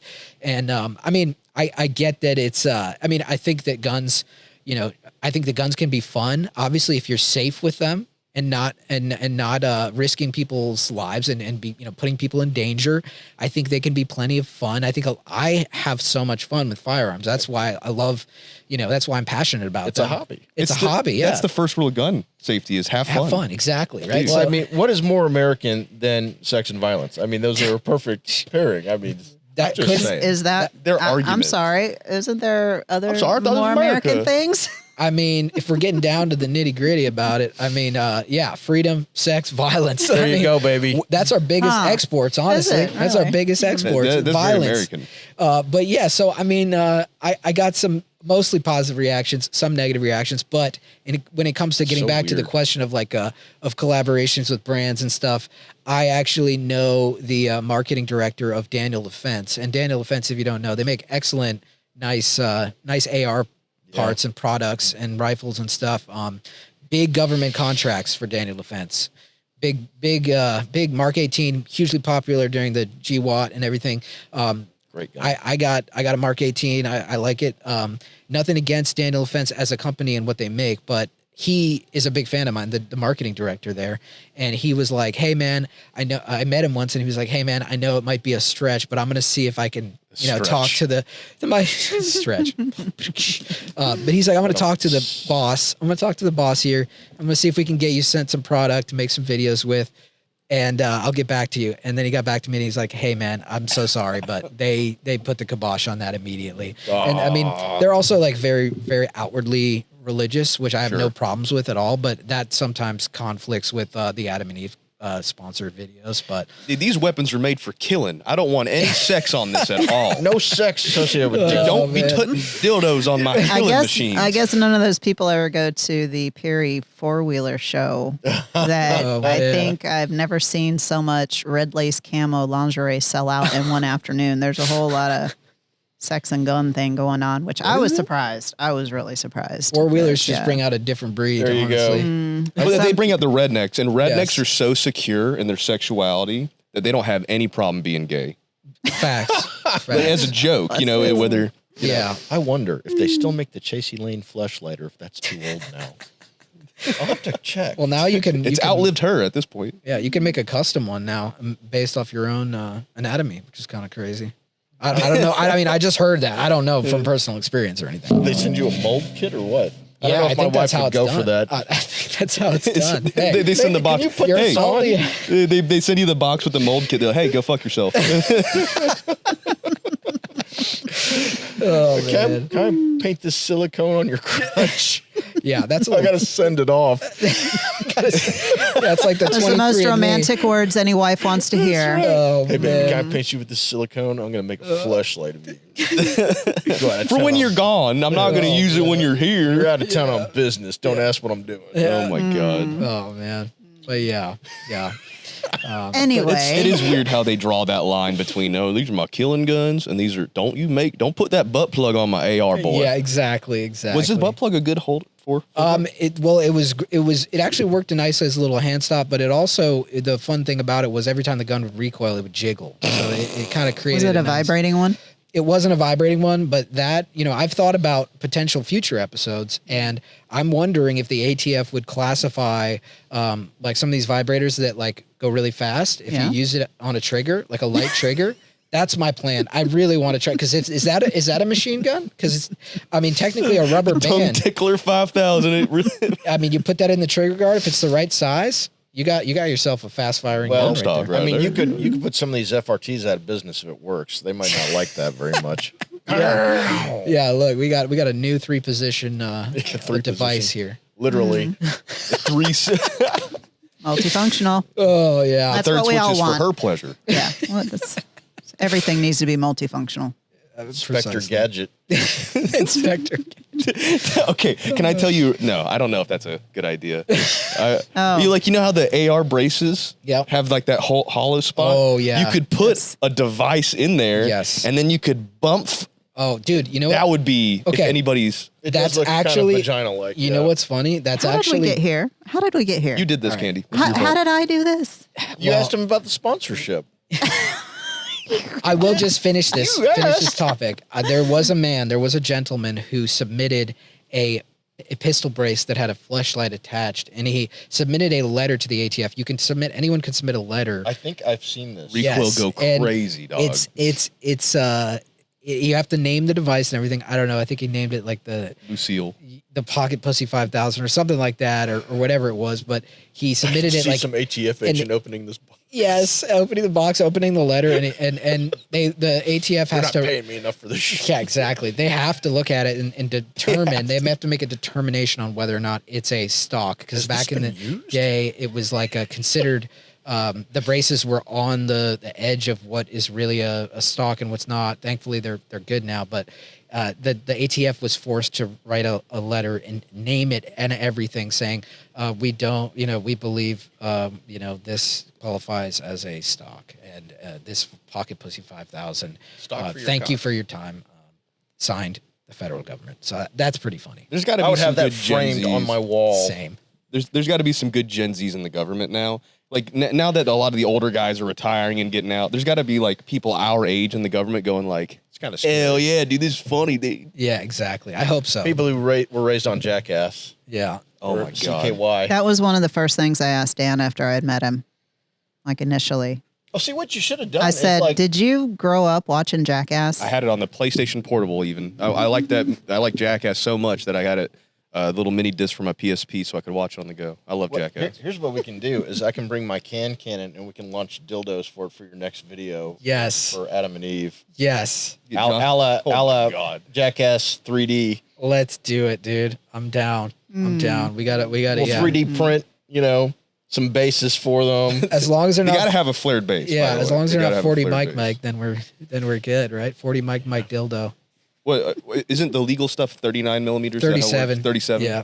Yeah. I got a buddy who's got a flare launcher. That's for that. yeah, It's yeah, really exactly. cool. I mean, you can legally own a 40 mil, but each device that you put in it, Yeah, it's all a DD. yeah, it's one. everything is a form. Grenade.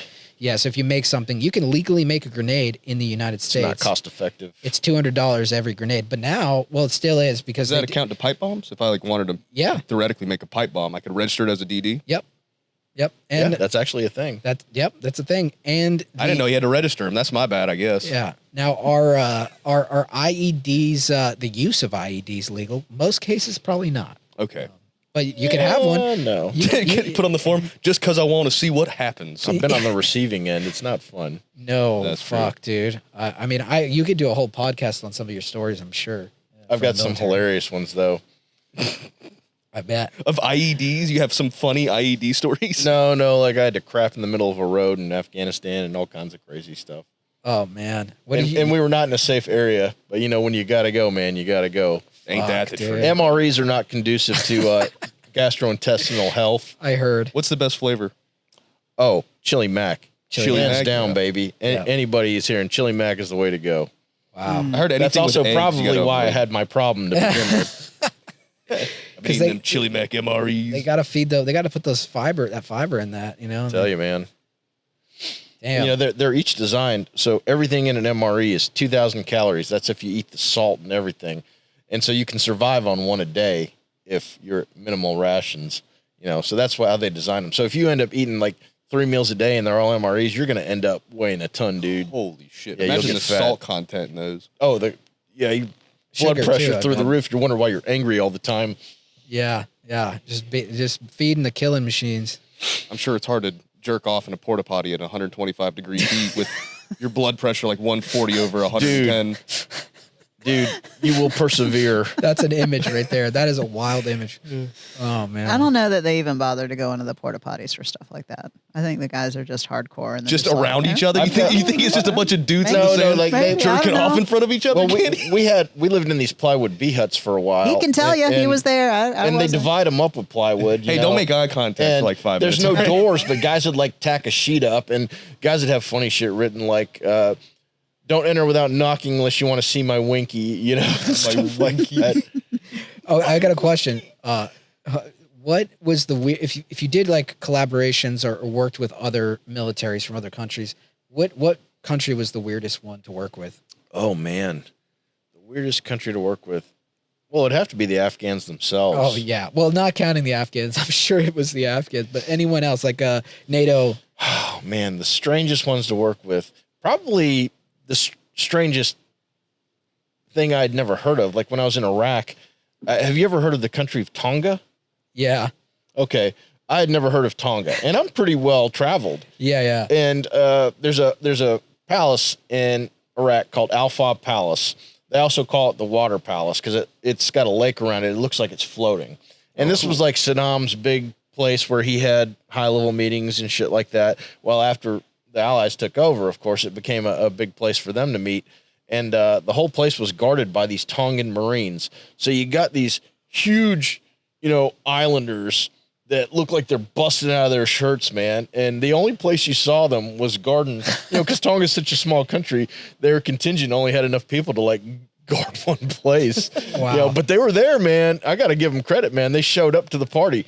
So that's what they ended up doing. Damn. Was guarding. They had a throne in there that was a gift from Yasser Arafat to Saddam Hussein. And like, I got my picture sitting on it, and like thousands of people have their picture sitting on the same throne.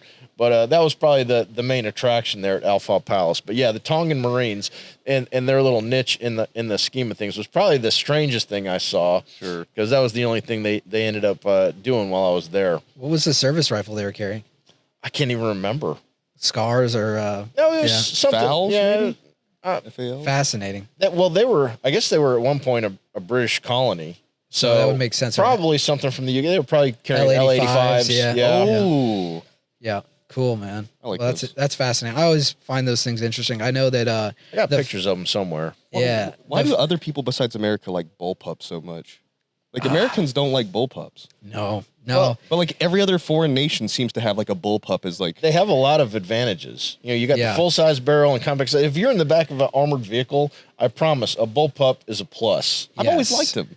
Yeah. Well, I mean, that's why I'm passionate about is firearms design and like how each, company or government goes after how to achieve a similar goal. And the bullpup on paper, it sounds like the best gun ever because you get, like you said, you're putting the trigger forward of the action. So all of that stuff that's normally kind of just like right near your hand or right in front of you goes right next to your face, which is the downside. The explosion is literally happening next to your face. And if you're a lefty, don't even think about shooting it. Sure. Because your mouth is right where the ejection port is. And therefore, when it's suppressed, you get all that gases, even if you're not a lefty, into your face. The advantages, small gun, small package. Like you said, if you're in a vehicle, that's helpful. But the disadvantages are also trying to get better at reloading, like training your military on bullpup reloads. If you're not used to it, a lot harder to reload a bullpup. The quickly. manual of arms is entirely different. But I'm very interested in bullpups. I have an AUG and I have a Tavor. Nice. I had an FS 2000, but I sold it. Oh no! I sold it. Those things are rare now. I sold it for weird guns too. And it had the stock sight on it. I sold it for like 4 G's. I couldn't say no to it. But, that's pretty good. And what else? The fish gun, yeah. I'm trying to think if I have any other bullpups. I got a bullpup shotgun too, but I've got a large collection of some rather unusual stuff. But like we've tended to like make our rifles shorter, a la Mark 18 and stuff like that, 10.5 or 11.5 inch barrels, which the accuracy drops. Well, the round drops off pretty sharply after about 200 to 300 yards. Yep. But for what we did, it didn't matter. Yeah. I was doing close protection, and our job was to lay down fire and get the hell off the X. Yep. But for mainline troops, that's not the way to go. And the bullpup lets you have a full 20-inch barrel or longer, if you wanted it, and still maintain the same profile. But yeah, I wouldn't want to have a chamber explode next to my dome, or anything like that if there was a malfunction of some kind. But I mean, the Austrians have used the AUG since I was born, so at least 48 years. Oh yeah. And the Australians call it the F88. But I mean they've been using it for years with no problems. Yeah, I've heard no complaints. Now the L85 is another story. Oh yeah, the Brits that thing hate sucks. that thing. It sucks. So you talk to any British soldier and they'll tell you what a big piece of shit that thing is. Yeah. The A2 or the second version was a little bit better, but a little bit. There's a reason why they switched to the 416. Yep. A lot of troops have switched to the 416. One of my favorite platforms, honestly, the HK. And really, that's just an AR clone of sorts with a piston, basically. It's a G36 action. They took it from the G36 and put it in an AR. Yeah, the G36 was not a great rifle, unfortunately. No, they look cool. They look super cool. In video games, they're the best. But in real life, I've actually never shot one. I would love a clone or something, but it's kind of like the UMP. The UMP looks cool. It's super futuristic looking, I guess. But it's a fucking hog to shoot. Like it sucks. It actually really sucks, and it's uncontrollable in full auto completely. Yep. Did not replace the original MP5. I'd take over a UMP any day of the week and twice on Sunday. I don't care if it's heavier. Yeah. MP5 is just like the magical formula is there. It's like a football team that has the right coach and the right players and the right quarterback at the same time. Yeah. It's magic. Do you have a Chris Vector by any chance? I sold it too. Oh, damn. Yeah. Was it a semi-auto? Yeah. Semi-auto. Yeah. I didn't make transferables because it came out later, but the Chris Vector on paper and looking at it, it's so cool and futuristic looking, but in semi-auto, the Chris Vector sucks. It sucks. Like the trigger's not great, but the Chris Vector design, I mean, I'm getting a little autistic right now, but it's so cool because the bolt it basically goes downward in reciprocation versus straight horizontal. Someone thought outside the box. But the first guns blew up. Oh, but probably, yeah. I mean, it's plastic shell. It's basically just HK pins that are holding the whole thing together, like 4 of them. But recently, speaking about modern day, there has been an FRT developed for it, which has completely. Okay, I may have to get another one now. Dude, I just got one. My whole perspective of them. I don't have the FRT yet, but I've just got one, and the prototype is 9 or 45. I got a 45 because like a man. I mean, because I've shot full auto. Oh, I've shot not full auto. Well, I've shot a full auto 9, and it was not like the recoil was like nothing, but I shot the 45 with the FRT, and it was shockingly easy to control. Yeah. And so I was like, 45 hits hard. And the Just 45 not cheap to shoot a lot of it. Yeah, exactly. But that thing on FRT mode, it becomes a whole different gun, and it becomes actually useful.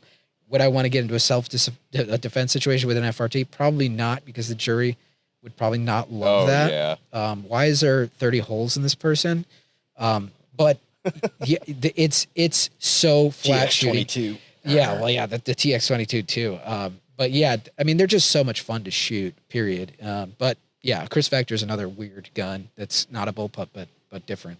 I've always wondered what would happen if you had to defend yourself with a Glock and you had a switch on it, like legally. Well, because there's people you can, if you're an auto manufacturer, you can have them, Yes. right? Like I shot one in Vegas. Yep. That was I've always what happens if you have to like hose somebody? This question came up a couple of years ago. There was an incident where a Class 2 SOT actually killed a guy with a Mac 11. I don't know if you guys I didn't recall hear that. So like, I'd love to hear the this guy was a Class 2 SOT. He carried a M11 with a harness with one of the 12-round Cobra mags in it.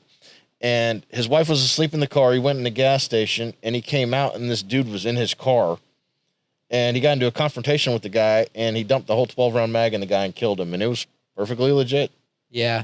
Was he threatening the wife or? Yeah, I don't remember if the guy had a knife or he was armed somehow, and the dude riddled him with the whole 12 rounds. You know, because from a that's Mac, half a second from a Mac. It's like instant. I mean, 1,200 rounds a minute. You know, so but he apparently knew how to shoot the damn thing because he got the guy and killed him, and it was newsworthy. I remember my dad was still alive when that happened, so I remember talking to him about it. So it's probably like in the early 2000s, but he cut the clipping out for me because he knew I bought that Mac.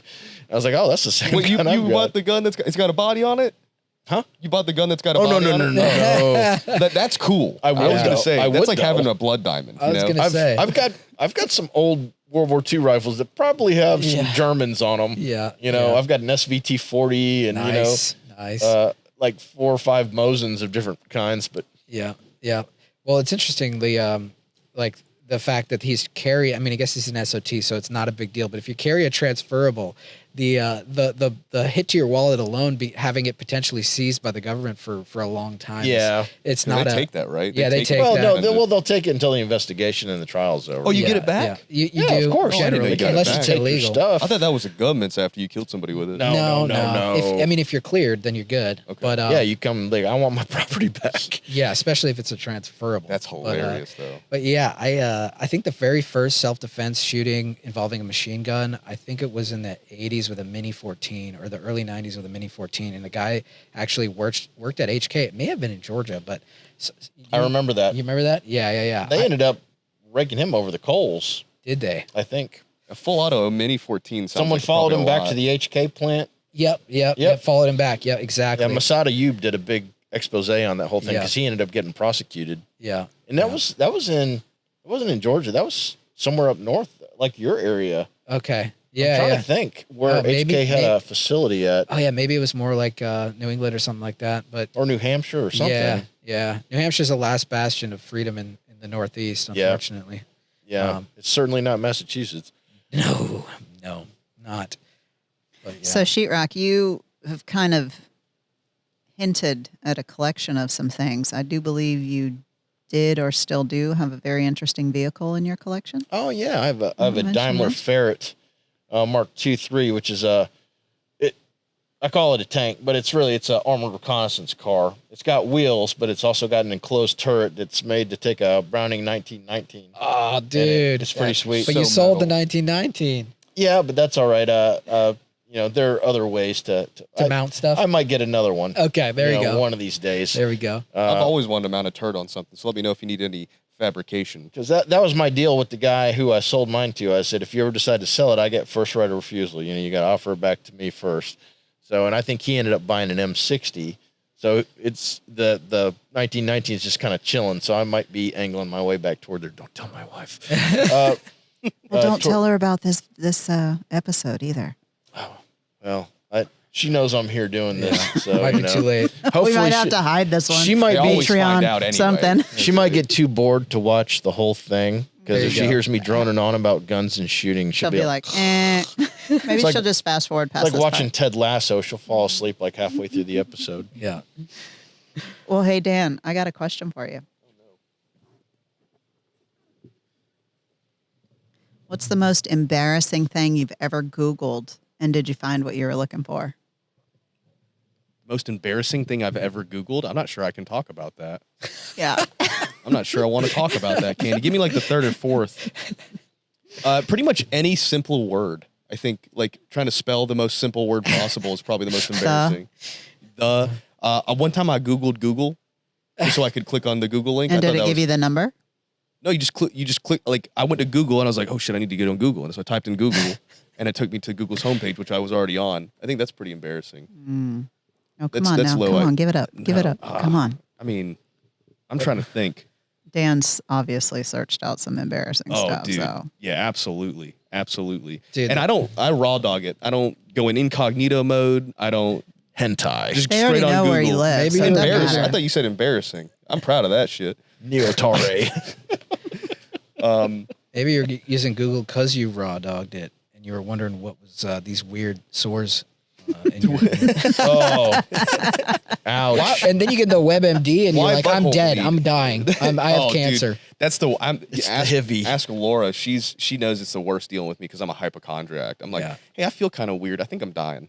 I'm dying. And then It's you like, Google it, and it's yes. oh, you're you are. dying quicker Yeah. than you thought. I you were. noticed You your better- fingertips are kind of pale. That's unusual. No, they're fine. You should probably One of the Google that symptoms. later on. One of the symptoms of Don't do this. Don't do this to me. I'll sit here and think about it all day long. go home and you're gonna Google search on a WebMD pale fingertips. Yeah, Come I up with don't- all the things. that all the time is like Googling how I feel. I spend way too much time worried if I'm dying or not. That's my hypochondriac. Hey, you know what? But You are. well, we all are. We all are. we all are. Yeah. Really. We're more dead than when we started this podcast. The march of unfortunately. time. Oh shit. Yeah, you got to be careful what you Google though. Yes. You got to be careful what you Google. I think that's why they invented it. Really. Yeah. See what everybody's thinking. I genuinely couldn't think off the top of my head of anything embarrassing that I've had to Google, but I could pull up my search history. I'd rather just admit to the murder though. Can we go through your search history and like read it out?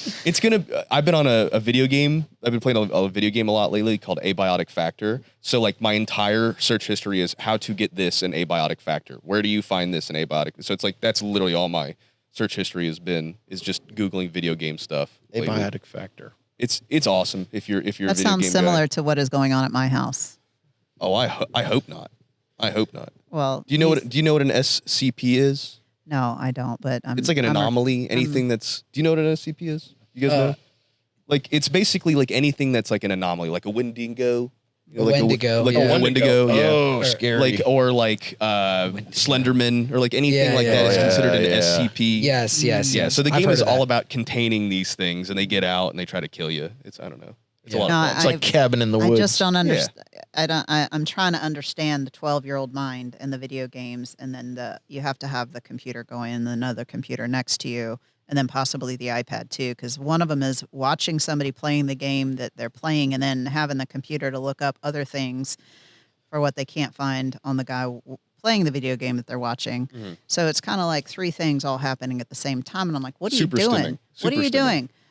I'm playing a video game. And then you have to have Subway Surfer in the bottom left-hand corner of the screen to keep your attention. Yeah. You know, the Yeah. new generation is cooked when it comes to that Yes. kind of stuff. Like having to constantly have stimulation, whether it comes to like visual or auditorial.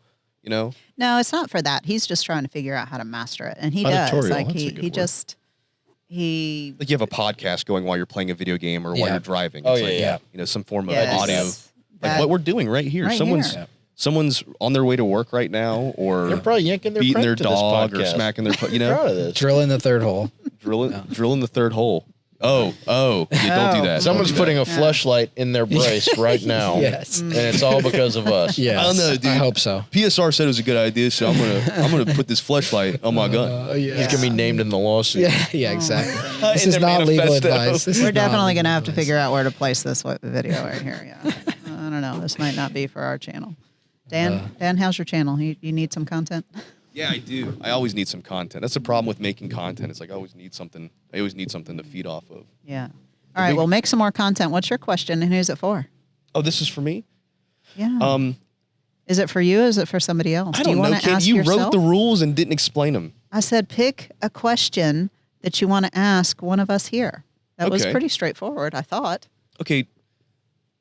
Or if you thought it was funny and you wanted me to ask you, then you could give it to me. All right, Candy. If you were forced to sing one song at karaoke to save the world, what would you pick? And how badly would you butcher it? Can I admit to the world I've never done karaoke? So You're it could missing be out. You've You've any never of been drunk them. enough. As an Asian, I'm And- offended. It's like saying you've never used a camera.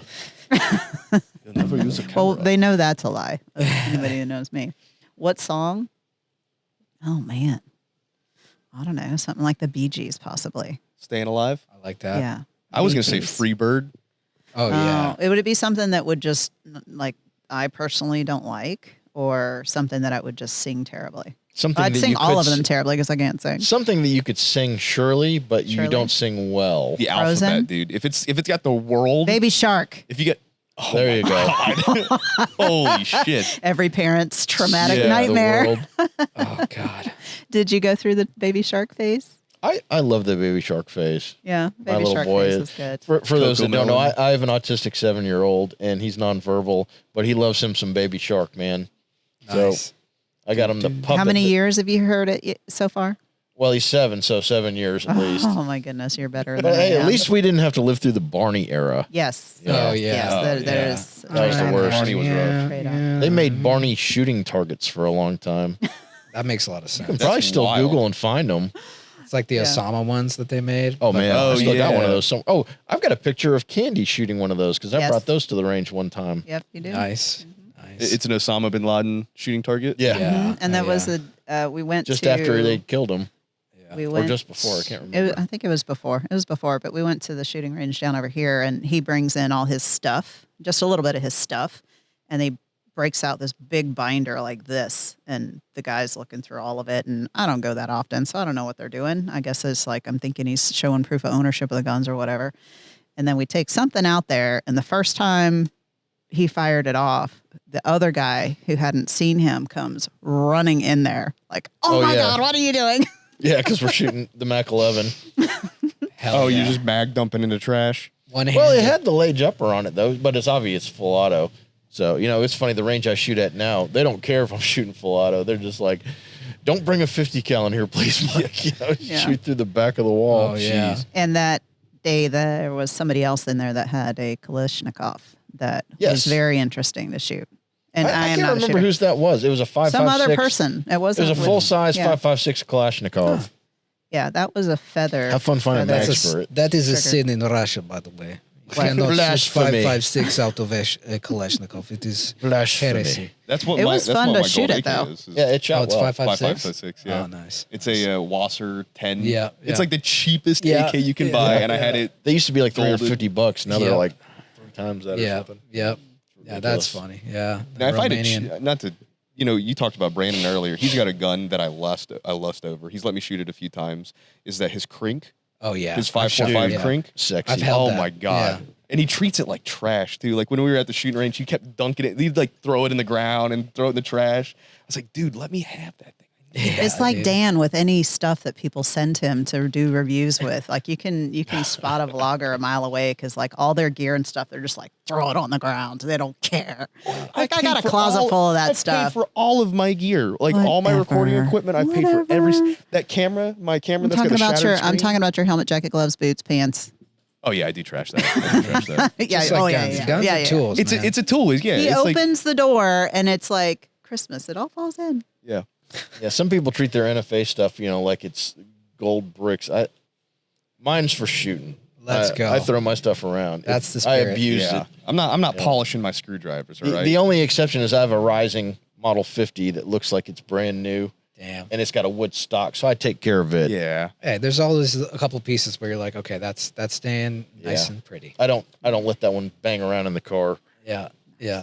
That's sick, man. But my AR-15s, dude, they can get beat up. They can get chewed up. I paint a lot of my shit. If I know I'm gonna keep it, I'm out paint the shit paint out of it. Yeah. Oh yeah. I'll need to refinish that before too long. Oh, like rattle can it? Rattle can the shit out of it. I mean, you can take it off. It's not as fun to take They it have off. spray on Cerakote that you can just kind of do yourself. Yeah. I mean, I need to get into that. I need like to figure out how to do that. Yeah, there's a company Rapco that actually made a ton of parts for military vehicles back in the day. Rapco Parts Company is still out there. Yep. They make paints for vehicles, but then they've transitioned to like gun paints. Yeah, because they used to make like the Kark paints to the match it. part.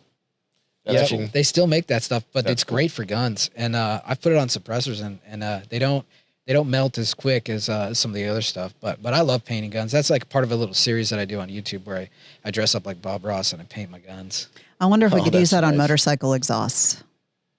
The Cerakote? Yeah, people Cerakote Cerakote for exhausts. sure. Yeah. Yeah, They have high temp a lot stuff, of people, yeah. the high temp stuff. Yeah. Multiple colors. The you remember the Honda that I first built, the green one? Mm-hmm. That was all Cerakote. Okay. The tank, the engine. Yeah. That's all Cerakote. Well, I don't know if the engine is. I know the tank and the fenders are Cerakote.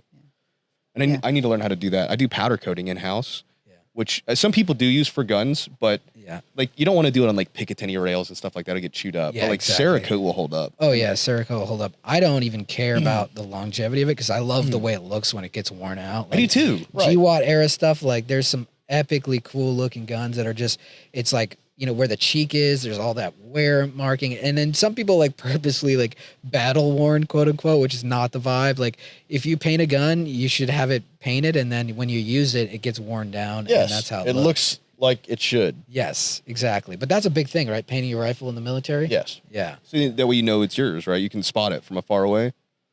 Or lose it. Yeah, or lose it. You want to lose it. Like, you look want at the that. enemy to lose it. Do you know how hot that would get in the Iraqi sun in like 2 minutes? Yeah. You wouldn't even be able to touch it. That's another point. Oh, Yeah, the sure. heat. The heat. Yeah. So it obviously also deflects some of the heat that it would absorb if it was black.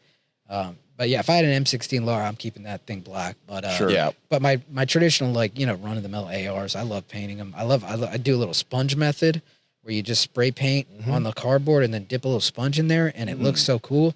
And then I've got stencils. There's a company that makes great stencils called Rattler Innovations. They got every single camo pattern you could possibly want, from like M81 and Tiger Stripe to like weird, obscure Russian stuff. It's sick. Love their You shit. could like Rhodesian FAL it and just rattle can it. Yeah, exactly. Yeah, man. Titanium times. nitrate coatings, that's pretty badass stuff. Oh yeah. That's what the AK is. It's all It's tin. coated. Yeah. So you can use it like when I was looking at doing the gold, they said that the gold would flake off because of the heat. Likely. And then they said that the way you want to do is you got to tin coat it, but then you have to polish it first. Yep. So that gun got polished to a mirror finished first. It looked like chrome. That's And then they crazy. did the tin. Damn, dude, that's sick. But that thing's been through thousands of rounds and it still looks brand new Amazing. in most of the areas. Like even the if you open it up, all the internals are tin as well. So like the follower spring from the bolt, that's all tin coated gold. Like the way. entire inside is all gold. Nuts. It's pretty nuts. That's sick, dude. Yeah, you did that a while ago, didn't you? Yeah, Brandon put that gun together too. He, Oh, he's, the, hell he's yeah. the one who rebuilt that. Hell yeah. And that was right before he started getting like serious into the content creation too. Yeah. He was all skinny back then. Now he's I all know. now he's like a Chad. He's know. all built up now. Yeah. Nice. I'm gonna see him next week, I think. Nice. Hey, Sheetrock, you got a question over there, I see. I do. Who's it for? It's for PSR. Awesome. Lay it Go on for me. it. You're forced to compete in a reality show where you can only communicate using animal noises. What animal sound do you pick, and how do you trash talk your opponents without words? Oh man, that's a great question, dude. You can hang on to it in case you have to go through the man. parts of it. Oh man, there's so many animals that make crazy sounds, right? Personally, I love dogs, but I'm a huge cat guy. I love cats, and I love all sorts of cats. Like big cats are cool, like the lions and stuff. Something about the way my cat speaks to me that's just like it's so interesting. Their vernacular is like I can tell when he's curious, I can tell when he's pissed, I can tell when he's hungry. and there's a lot of sounds in there for like a common house cat, you know. And there's one sound that cats make that's just kind of like nails on a chalkboard for me, and it's like the one that they're like when they're like kind of in distress, and it's like this. Whoa, you know. So it's like, did I get that right? It's kind of like this deep, like it's like right before they sound, chuck a fur ball, like a hack up a fur ball on your bed in the middle of the night. Yeah, that one. Yeah. Wow. Sounds like me after a night of Jaeger bombs. Yeah. So I would probably trash talk them with that sound, but if I was trying to get on their good side, you know, there's so many good meow sounds, you know, like a, you know, sometimes my cat will do a little like squeak, like, yeah. So that's probably what in harmony. Ready? All three of you together. No, together. Okay. 1, 2, 3. 2, 1. Yeah. Yeah. Like a supercharger one. Yeah. His cat's got that. Wee. It's a Hellcat. He's got a Hellcat. Yeah, there you go. Hellcat guy. Found in Atlanta, many different places. Very nice. All right, PSR. Who's your question for, and what's your question? We got a whole stack over here. Yeah, we can. I'm going to throw it back at you at Mr. Sheetrock. Mr. Sheetrock here. Imagine you're a superhero, but your power is based on the last thing you ate. What is your superpower? Chili Mac. And what is your hero's name? What's your name? Oh my gosh. So what did you eat last? That's the first question. McDonald's hash brown. Okay. Oh, my sole ability is to shit on the people around me. I don't know. What potato ability would I have? Potatoes have a lot of eyes. Maybe Eyes? my superpower. Yeah. Maybe I could see in every direction at the same time, like a Insta360 camera. And What's your name? my name. What's a good name for someone who can see in every direction? Spudnator. I mean, there's Mr. Potato Head, but that's kind of Yeah, that's already kind of taken. obvious copyright. one, It's yeah. kind of Yeah. trademarked. He's gonna have to black that out on the channel now. Boop. Let's see here. Tony Starch. That's for the it, win. dude. Tony That's Starch it. it is, baby. That's a Duncan classic Yeah, right shout Tony there. out. Starch. That was I like quick. it. That was I quick. like it. I like the imagery. I'd definitely go with that. That's great. Can I ask you what you mean by they have eyes? What potatoes have eyes? Yeah, that's what The those little- little the nibbly little things are nubbles before on a they potato start called a- growing out roots and Yeah. the vines. I'm learning so much today. Did you really not know that? I'm not a spud guy. I don't know. Maybe when threatened, What you mean I didn't know if potatoes had eyes? I mean, that was something I learned in elementary the school. I thought. potatoes have eyes. You're assuming Dan went. Oh, Yeah. I did go to elementary school. That's good. Dan's self-taught and everything. I also went to pre-K and got kicked out a lot. Montessori. Yeah. Yeah, they I were. Not kicked out of I got kicked out of pre-K too. That's a good excuse. That's a good excuse for when you get pulled over for doing 160 and the cop's telling you you're going to get messed up at the next exit. You said, look, I got kicked out of pre-K. All right. I'm just that kind of guy. I'm sorry. We went to this and I private fuck school you that's just up the street here, actually. For my brother was in like first grade, and I was in like 4-year-old kindergarten. And it's the kind of place where you have to be invited back the next year. Oh. And they didn't invite us back because of me. And it was funny because, like, I remember my teacher's name. Her name was Mrs. Sears. And, of course, because she was the first female that was like a mother figure to me other than my mom, I adored her. And my mom's this little angry Korean lady. And, like, because of this lady is the reason I didn't come back to the school. And we had to move schools. And my mom is still mad about it. You know, she's 78 years old. And if I ever mention this lady's name, she's like, in her broken English, she's like, that bitch never have anything nice to say. She always talk bad about you. Always. A mother's scorn lasts forever, Dude. especially when it comes to her baby. She would probably slap that lady in the face if she saw her today. So luckily it was my dad who received the bad news and not my mom. Oh, gosh. So, yeah, she still hates her. That's so funny, dude. That is so funny. My mom, though, dude, she's a real one. She's got my back no matter what, you know. Like when I told her I was going to work in the Middle East, she's like, "Oh, that's nice." She has no idea how nice. what went on over there. For Blackwater in Baghdad. Oh, nice, dear. I can't hear out of my left ear. How's everything going, huh? Was it a good trip? Did you have a good time? Yeah. Because we'd be in country for 105 days, and then we'd be back for 35. And so like I'd come back after some crazy stuff had happened, or like ended up. I remember one time we were training at this place called the Kurd compound, and the Kurds had taken it over. And it was actually a high-rise building that American JDAM had gone through the roof and exploded in the middle of the building. And we're training in this thing, and like OSHA would have been like, if we were anywhere else other than Iraq. But we used to go do stairway training and stuff like that, and there was a team. And I remember we were finishing up one day, and we're standing by our armored vehicles, and I'm looking at my buddy Rich Elliott in the face because he was our training guy for our team. And Rich was a Marine who fought in the Second Battle of Fallujah. And so he was legit as they come. And I'm standing there looking at him, and all of a sudden I was in pain, and Rich is in pain. And what happened was a ammonium nitrate truck bomb blew up at checkpoint 2, coming into the green zone, about a quarter mile, maybe a little bit further than that from where we were. And the shockwave hit us. And I mean, it popped both my ears and just rocked the crap out of us. We turned and looked. You just see this cloud of dust rising, and we're like, oh, shit, get in the trucks. Holy moly. How far away was it from you? Probably a little more than a quarter mile. And you were still able to feel the shock? I felt the pain from it, man. Oh, my God. I can't imagine how the dudes that were in that corridor over there felt. Somebody had to have I can't even remember if they took casualties or not. But what they do is they'd run a truck bomb in there and rock everybody that's manning the gate, and then they try to run another one in right behind it. But sure, there was an Abrams tank there that it would just pull out in the roadway, and they weren't getting past that. I don't care what they drove in there, So yeah, I came home after that, and like I had a hard time hearing for a little while out of both ears, and my mom's talking to me, and I felt like, I'm sitting here talking to you guys, so I felt like I was fine. You don't notice when you're like having a problem that's like slowly degrading you like that. Yeah. And she'd be like talking to me, and I'm like, are you talking to me? Hello? Oh, I'm sorry. What'd you say, Mom? Yeah. And I'd come home like every 105 days, and like something crazy would happen every rotation. And, and she's just like, she never asked me what I did. She didn't want to know. I don't know if she didn't want to know, but she never asked. Yeah.